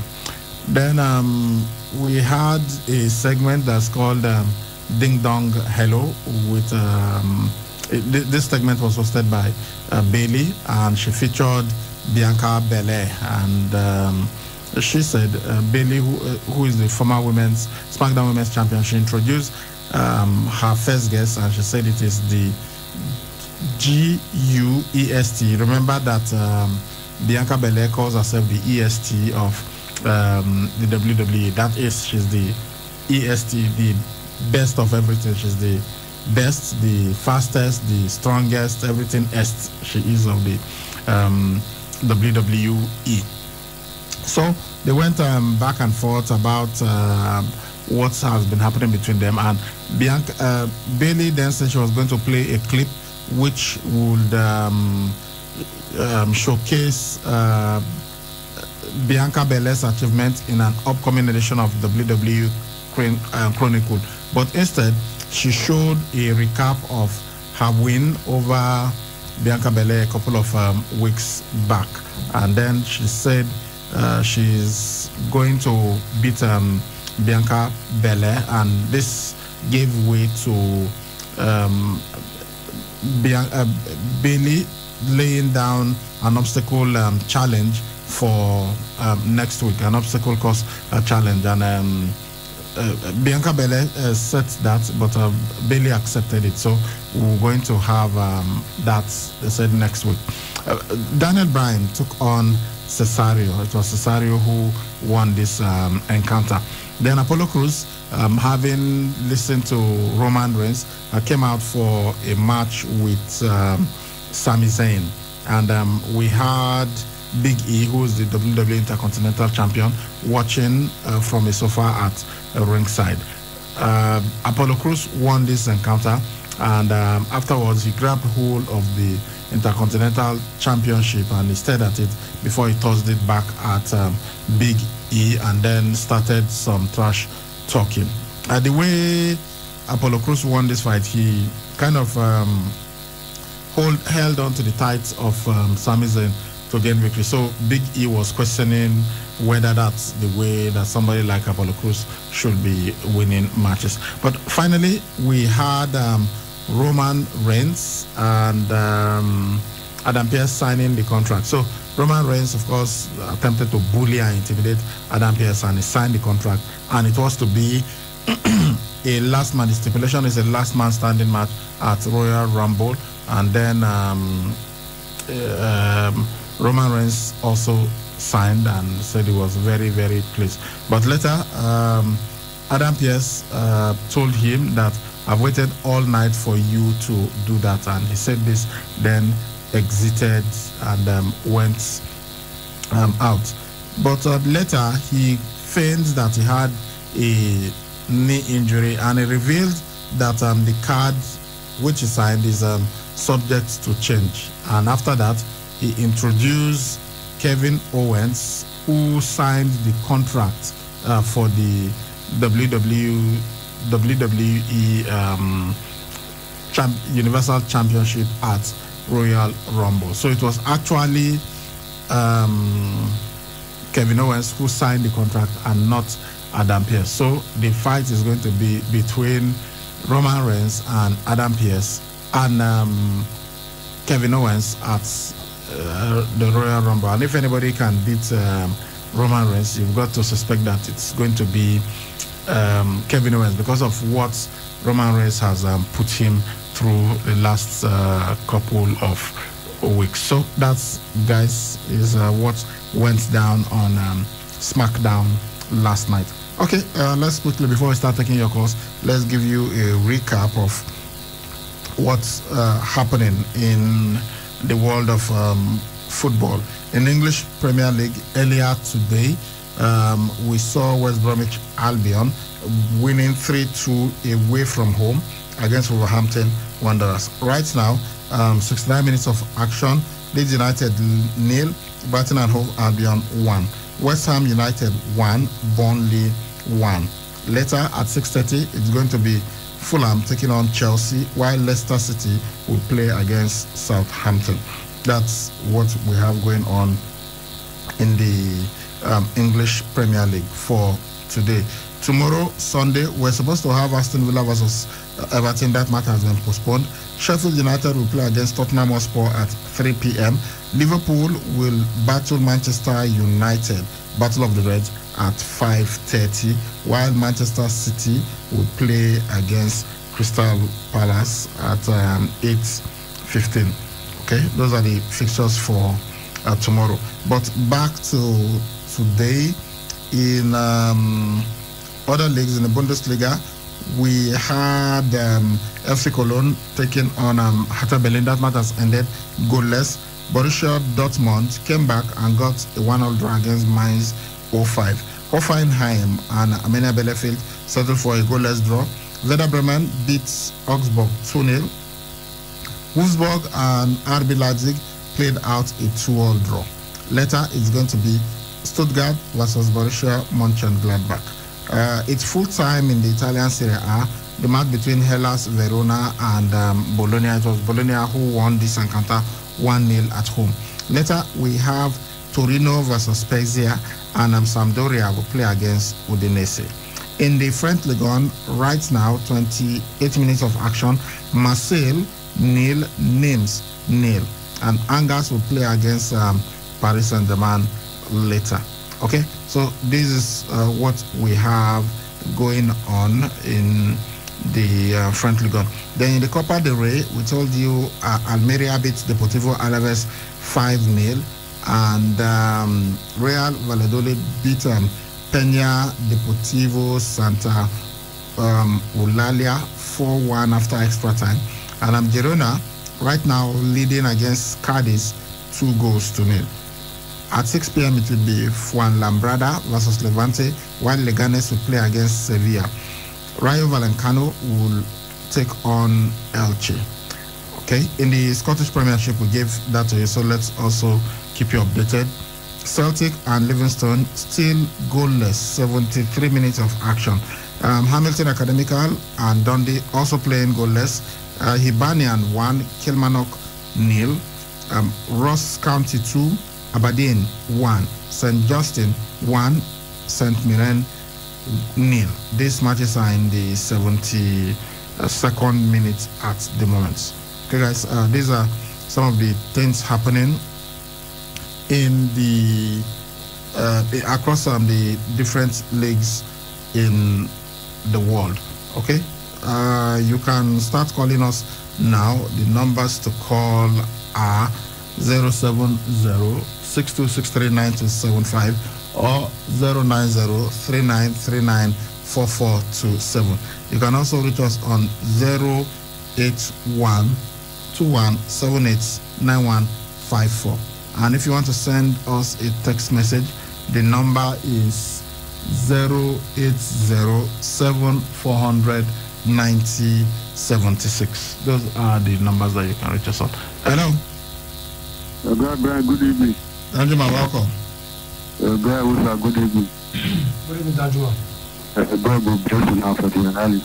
First of all, let me congratulate Semi Ajayi for the wonderful work they do for West Brom. You know, since Amala that a rescue mutual manager now is big. So we hope at the end of the season, we will keep West Brom for Premier League so that Semi Ajayi will go back to the championship. So Bruno Fernandes, one of the players who be say he really do well for Man U when he play the ground because he can make a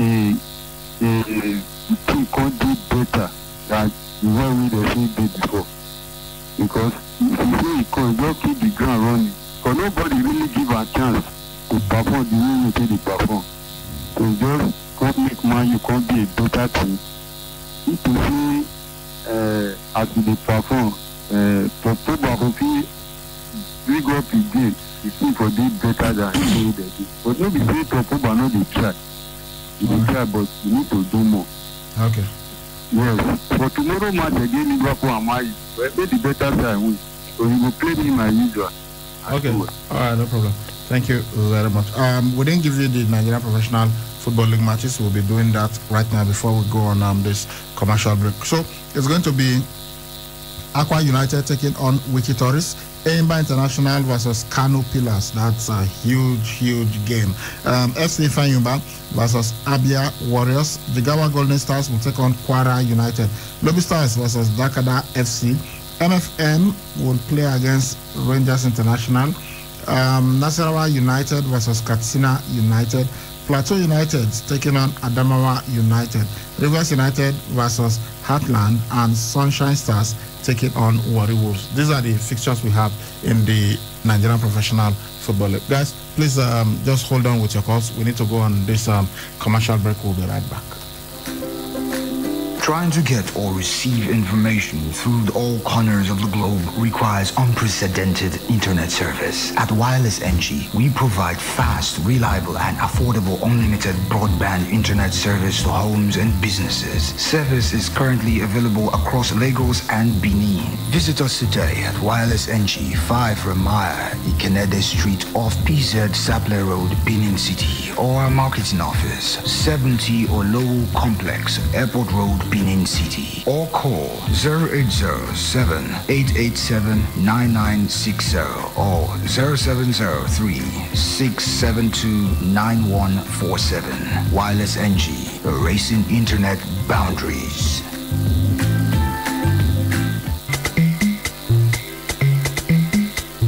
For yourself, oh, this no be the one you go take only ear here, oh. You must take your eyes see so that you self go enjoy what the other people they enjoy. Uyi Technica, the generator headquarter where they make everybody enjoy generators of all sizes and models for affordable price. Whether not the small one for barber shop or I've been a big Perkins generator for factory and big building. Uyi Technica, the place for generators, spare parts, grinding machine, peppermint, and others. Mention the name and size of generator where you want. Bakam Uyi Technica get them. For the kind of money where they your pocket. Bakam Uyi Technica get them. Go take your eyes see for the generator headquarters. Uyi Technica, 7981 and 83 Mission Road, Benin City, and all other Uyi Technical branches. Uyi Technica, affordable products for everybody jollification. All the programs on KU 92.7 are now open for sponsorship and advert placements.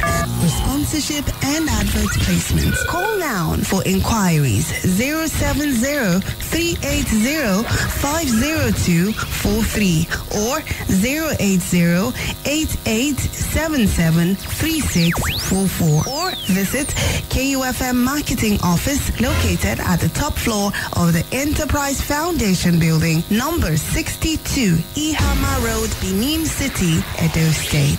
92.7 KUFM is your business growth partner.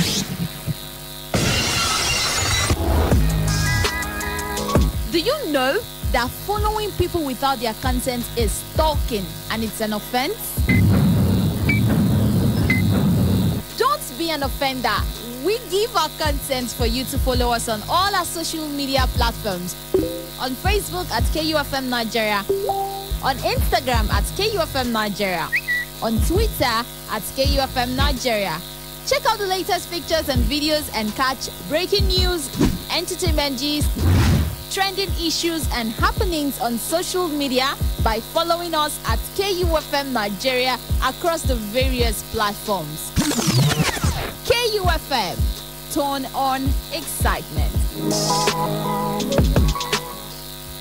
Hey, my friend. Longest time. Keep your distance. Are we quarreling? Haven't you heard that coronavirus has entered Nigeria and people are contracting the virus every day? But I use hand sanitizer to clean my hand. I can't contract it. That's a good step, but it's not enough. No handshakes, no hugging. Practice physical distancing by simply increasing the space between you and other people to prevent the spread of coronavirus. Truth is, stay at home. I'm only out because I came to buy food items for emergency. You have to take responsibility to prevent the spread of coronavirus. Avoid areas where there are lots of people. Ensure to keep a physical distance of at least 2 meters from other people. Wash your hands with soap and running water regularly, and do not touch your face, eyes, and mouth if you have not washed your hands. Take responsibility. Do it for you and the rest of us. This message is from the Federal Ministry of Health, the Nigeria Center for Disease Control, and its partners.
Welcome back to Saturday Sports Fiesta, live on 92.7 KFM Benin City with me, Sally Ibrahim, the Sports Ibrahadabra, and I go to Agbekan, the Sports Maestro. Let's head back to the phone lines. Hello?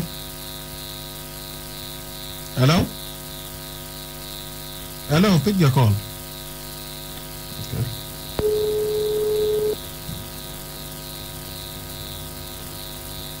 Hello? Hello? Good evening. Good evening. Good evening, welcome. Good evening. Yeah. I'm greeting you. Good evening, sir. You can hear you. Good evening. So I want to talk about Chelsea. I said that I feel Lafa should do the right thing today so that at least Chelsea can get 3 points out of that game. So that because their next game against Leicester, we're going to be fight for them. If they only get only 3 points today, which will replace for him. Please, I want you to explain me that that music that you play review all those African players with Jojo Okocha, with Baoteri, and Josie Mori, tell me like that. Please, thank you very much. Okay. Hello. Hello, it's Jose Mourinho. Yeah, welcome, Jose Mourinho. Yeah, good evening. Greetings from Jerry. Yeah. First of all, I want to say that I heard Johnny Gallo is being linked with teams in MLS, Middle East, Europe, and so on and so forth. Why is he leaving for Manchester United? It's supposed to be a childhood dream. Why is he living his childhood dream? So when somebody has achieved his childhood dream, he should die there? No, he has not finished. He's still playing. So it's supposed to be a love romance. He was given a contract, and the contract is going to expire at the end of this month. So and the contract also states that with an option of a permanent move, right? If I'm not being misquoted. I don't know. I didn't hear of that one about but even if they state that and they are not signing it. The beginning so. was a fairy tale, but the end was a very big disgrace. It's slap on the face for me. To you, to me. Yes, to me. If Manchester United, if there was no problem, if there was no issues, although we will hear this thing in his biography or something later on, something went wrong somewhere. Are you aware that Henrik Larsson played for Manchester United? Can I put something to you? No, I'm asking you a question. Are you aware of that? Yes. And for how long did Derek Larsson play for Manchester United? Can I give you an explanation? You know, sincerely speaking, the form this guy brought from China, scoring 6 goals in 7 games or so, in every cup game, sometimes he scored 2 goals. You know that it was not fair to the bench with that form. He suffered from match rust. He was only brought few minutes into games. Ojo Igalo was brought for an initial period of, was it 6 months now or so? After that period, the contract was extended. So I don't understand what the anger is. If the both sides are happy, there's supposed to be a permanent move from China. No, there is no guarantee that there will be a permanent move. He came on a 6-month contract, and after that contract expired, because of the way he performed, they extended it. Now it is about to leave, and we are like, he's living in disgrace. We are okay with this guy. He's not living in disgrace. He has achieved his dreams of playing for Manchester United. Let's be honest. He's tired of being a bench and he's staying in the bench. Anyway, he should go and find. He's covered as expired now. Is it that he has 3 years left and he's leaving? If that's what you are saying, if that were the reality, that's when your argument will hold water. I was thinking Manchester would call China and say we still need him until December. They don't need him. What they asked for initially, why they signed him initially, was for a couple of months. After that one, they extended it. What else do you want that they should give him a 10-year contract? The most painful thing is this. Sometimes he doesn't even make the bench. For me, for a player who came as, he has the most goals for a whole continental showpiece like African Cup of Nations. He was in blissful form at that moment. He isn't the only player that has performed very well in a continental competition and then things took a different turn. He's not the only player in the world. Please, let's stop acting like Ojo Igalo is the only player who has a lot for. If you don't need him. I speak to Manchester United now. Don't go for players. The same thing they did to They needed him at that period. They needed him. When they needed him, they brought him to come and fill it. It was stated. They told the whole world that he is a stopgap measure because some of their players were injured. Their strikers were injured at that point. And he came on that time. He played very well. They extended the contract. Now the contract has finished and he wants to leave. What is the argument? I put it to you that you are sounding like a Manchester United intermediary or an advocate. I don't know. But anyway, whether I'm a Manchester United or Ojo Igalo advocate, if we want to argue, we should argue with the facts now. The fact of the matter is that the contract that they gave him, the extension, look, we've forgotten that they didn't give him a 1-year contract. They gave him a couple of months, but because of the performance, they extended it. Now the extension is ending. We are saying that he should stay there and play for 10 more years. I don't get it. Okay. My own grievance is this. When you are scoring the game in, game out, you don't bench such players. You don't bench. He could have taken that form into the Premiership. He was not given the chance. You will see. When he goes to somewhere else, you will see exactly what I'm talking about. Well, that place is not Manchester United. Manchester United is a big club. Anybody coming there should be ready for competition. You should know that they are not just going to give you the opportunity to play week in, week out. I would not be angry if he was injured or something happened to him. He had disciplinary issues, but the way he was based accurately for no reason. That is my anger. Anyway, I believe what you said. I have to go with you before you cut my line. I still have some people say it, please. I want to speak about Chelsea. I wish them good luck, but not Lampard. So I wish them good luck to pick 3 points, like the previous caller said, so we can start off from there. But I don't see Manchester United winning. But how many goals has Cavani scored? Can you help me out, please? Ibrahim. I have to check the record. I think by now he should be the top scorer in the Premiership, I'm sure. Because I brought him to bench Igalo. Anyway, thank you very much. Play as usual. No problem. We'll play your usual. Look, when people talk and when you argue, I think we should. This is a very serious sports show. We inform people, we educate people, we entertain. But look, I think we should raise the level of the kind of arguments that we make. Seriously. Hello. Hello, very fine. Good evening. Good evening and welcome. Okay, good evening. Well, concerning the issue of Odion Igalo that previous caller just raised, I want to say Odion Igalo was just a temporary player that Manchester United needed for that time. And now it's not needed again. I believe that he should be leaving the team for now. So I want to say, is there any update concerning the Vanji Vadek injury? Whose injury? Vanji Vadek. Vanji Vadek, we've told you now, it's a long-term injury. It's maybe around March, April that we'll start asking when he's going to come back. Okay. I want to say, I know that definitely tomorrow we are going to be coming back to the number one. We are going to be coming back up. And tomorrow's match is going to be 3-1 to Liverpool. Thank you. Hello.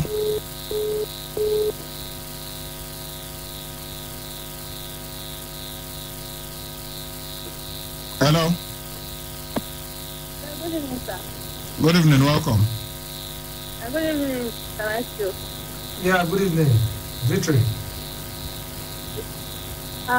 First, I want to get the Golden Eagles congratulations. Although they're qualified to pass the ball, they are in final already. And who knows, they might soon be competitive. During the issue against Cote d'Ivoire, I just pray their own. And also to wish and answer and test good luck. I would like to know the lineup for Chelsea. And sir, I have 2 questions. But let me request my son first for I ask the question. Let me Chelsea, Leicester, Arsenal, and Messi answer. Then can you hear me, sir? Yeah. Now my question, the first one is about the Spanish Super Cup. You know the new format now, there are 4 teams. So I don't know how do they pick the 4 teams? So I know that the winner of the league, that was the winner of the. Yeah. So is the winner of the league, the winner of the Copa del Rey, and the team that finishes second and third. Okay. Then if the winner of the league also wins the FA Cup, how would that be? Yeah, usually when the winner of the league wins the FA Cup, they take the team that finishes second in the league to play that either the Community Shield or the Copa, the Super Cup, as they call it in some countries. Okay.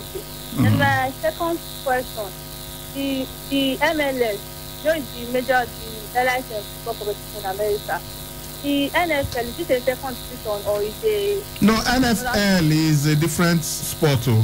American football. Yeah, that's National Football League. They don't call football in America. The one we know as football, they call it soccer. So that's why you have the MLS, the major league soccer. Yeah, but the NFL, that's the National Football League. Do you know that sport now that looks like rugby? Okay. Yeah, that is the NFL that we're talking about. Okay, thank you very much. All right, thank you. Hello. Good evening, sir. Good evening, welcome. Big Jeff. Hello? Yeah, good evening, sir. Yeah, welcome. Big Jeff.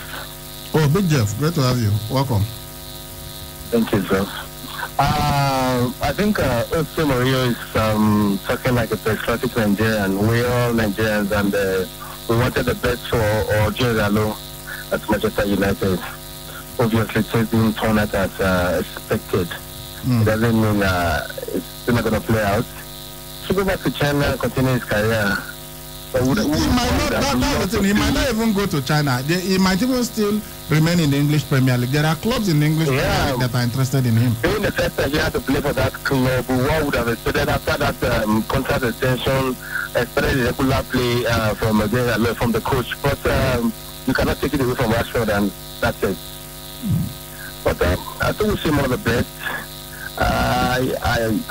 To tomorrow's match, I just wish Manchester United to make us all proud. I mean, if Manchester United should win tomorrow's match, personally, I'm going to give us 10,000 chance at the first 10 callers in your Monday show. Oh, okay. If Manchester United wins, yes, you are going to give 10,000 naira for recharge card. No, 1,000 naira each for 10 persons. For 10 persons, yeah. That's 10,000 naira for recharge card. Okay, all the Manchester United fans out there, and in fact, those who are not Liverpool fans, I know you'll be praying for Big Jeffs. You know Manchester United answer. No problem. We'll play it. Thank you, sir. All right. What's the fasting and prayer this night for Manchester United to beat Liverpool?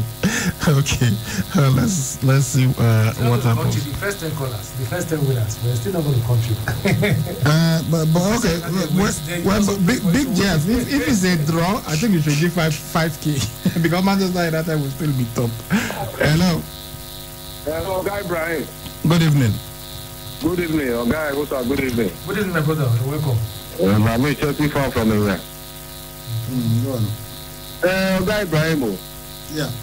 You don't reach well last I will tell us, see, now that woman I bomb is demand for her. Because every match, now Messi man they play, and I don't see plan today again. May you come and tell us who say now. You know, say when Lampard did Chelsea, every match now Lampard play. There was one time he created the record, I think for over 100 games consecutively. You know, miss any until even the one where he missed. What happened? Whether it was he had the flu or something. So that time the coach, you go talk say now another woman born Lampard for the coach. No, that one we know say that one. And this one the young counting. So and I Chelsea blood. So that when we look at Messi Mount Lampard. So not be this Christine Bonner for him. Now that one, and I make the other thing. These things now serious allegations. Now you did Nigeria. Now you know what's going to happen with DNA and everything. I beg, not be waiting that they take joke. Not be messing mouth. Not be Lampard born messing mouth. Just talk say Lampard na a like messing mouth. There is no problem with it. They play every match so now they the other players they first. Then make Lampard they play other players out of position. No problem. Say it. Say that now. Which one be saying Lampard born for another woman? That's not, you know, say not be true now. So let's not do this. They so fire out. Make people carry Piqué go on that thing. Hello.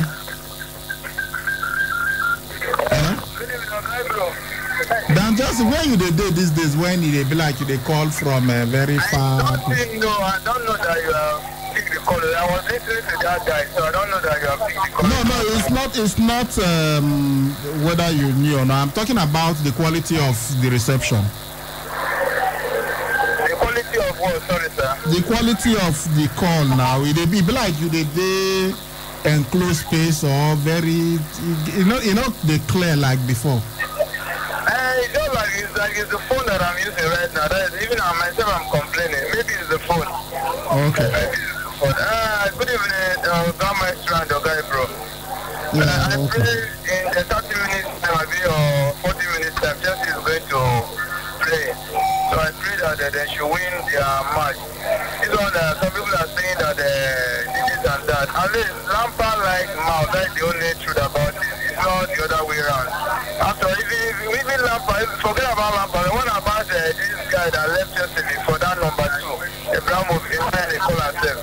The guy almost plays every match during the time. So don't forget about that Chelsea should win their match today so that they should be closing the gap of the top 4. So I wish them all the best. And blame your coach and kind of one for anthem.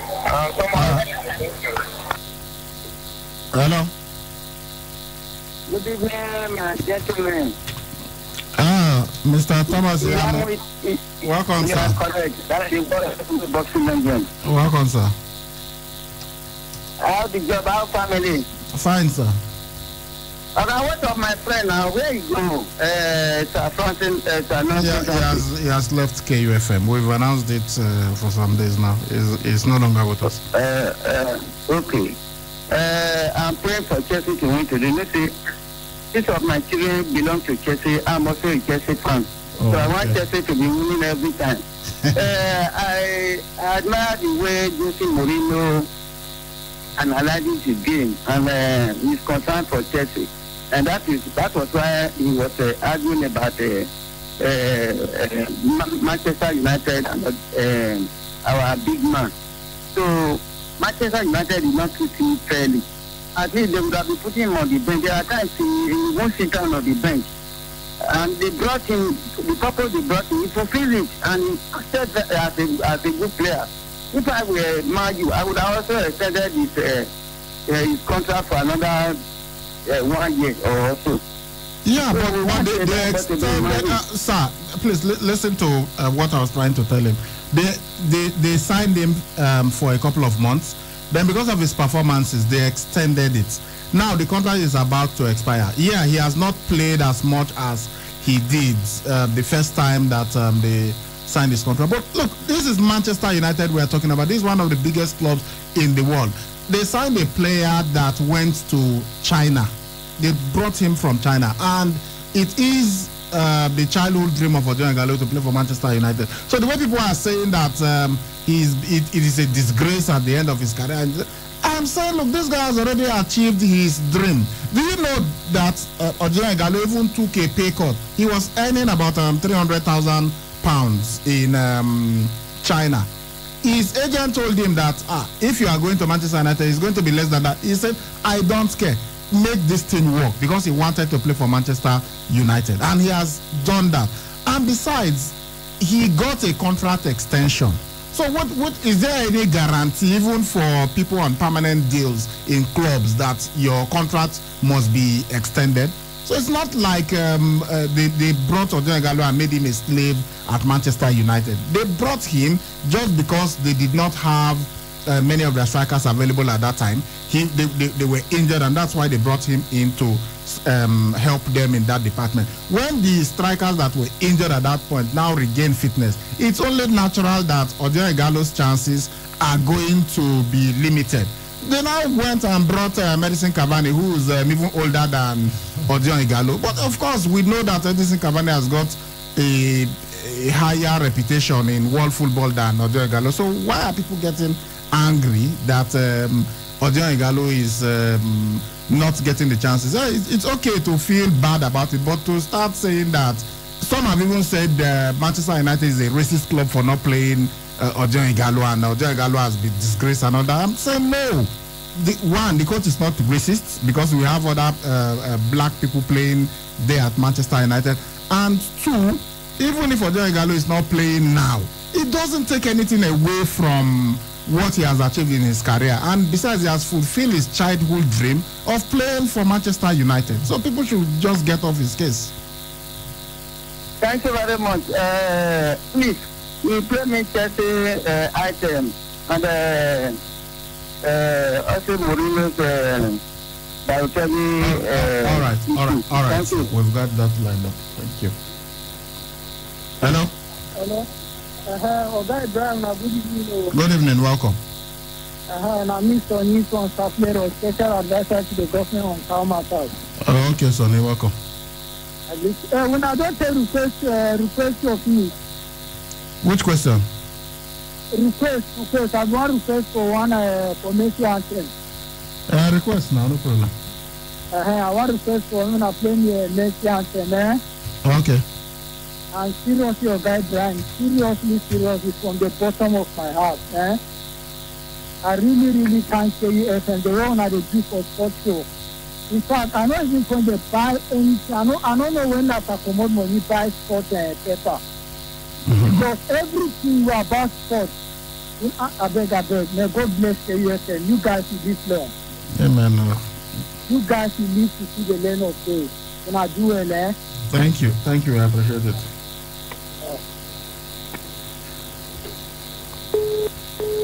Okay, we've got a program at exactly 6:30, so let's see how we can do this.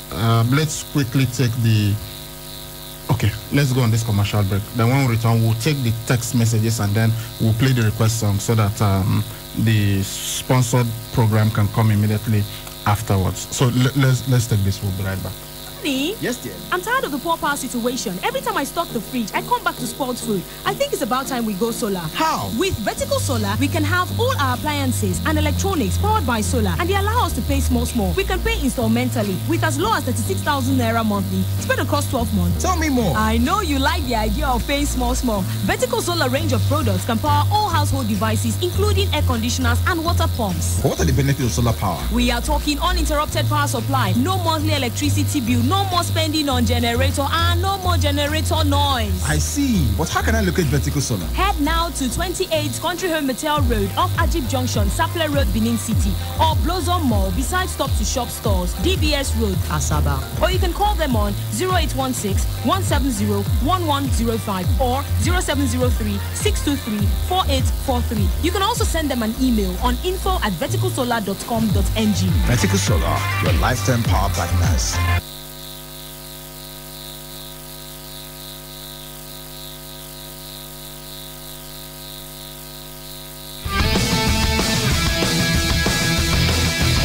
All right, welcome back. Let's quickly run through your text messages, then we'll play your request. This one says, good evening, sirs. I promise Man United fans once again that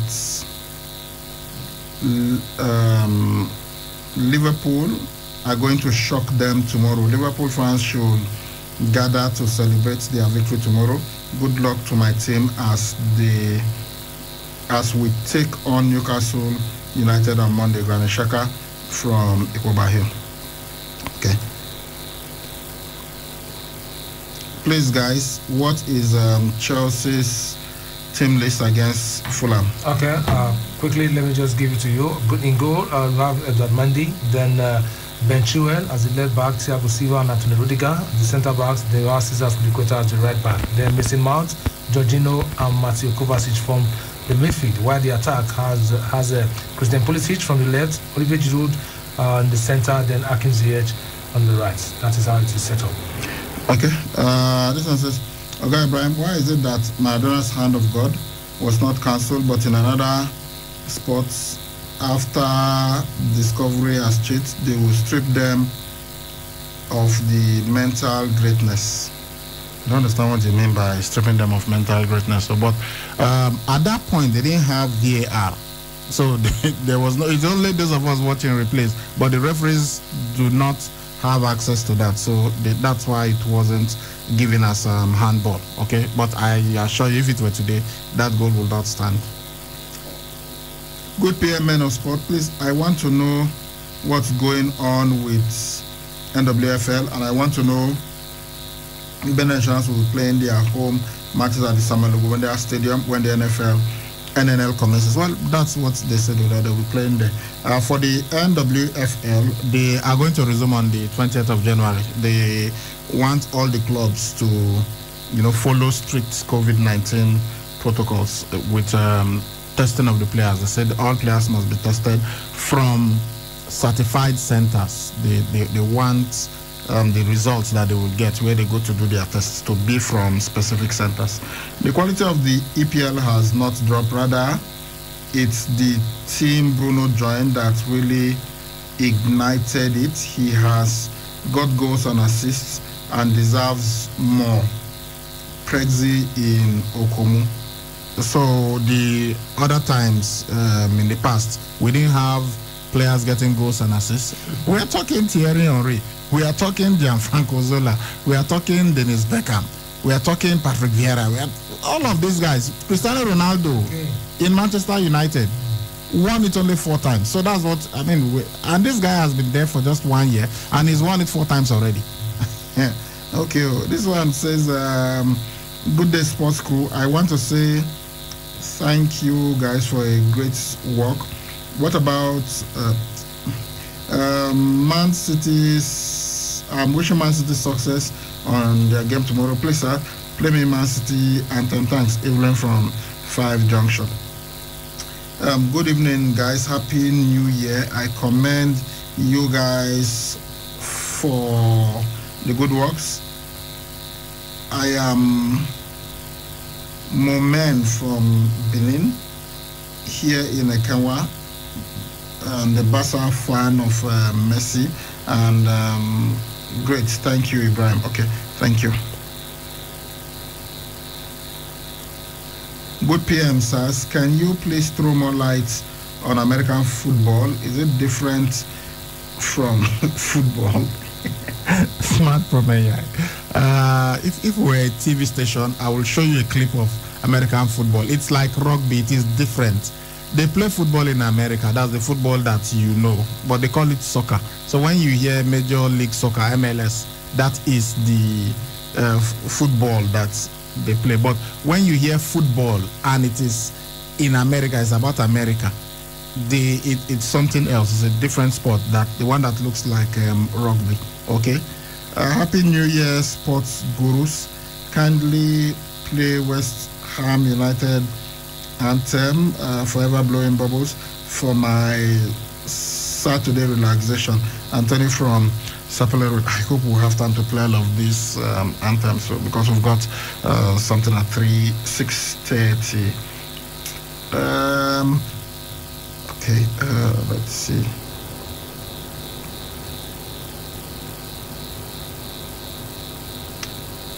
Okay, then the others are not about sports. All right, guys, let's play your anthems now, and we'll see if we'll have time to come back and take more calls. But if not, we'll just come back and sign off.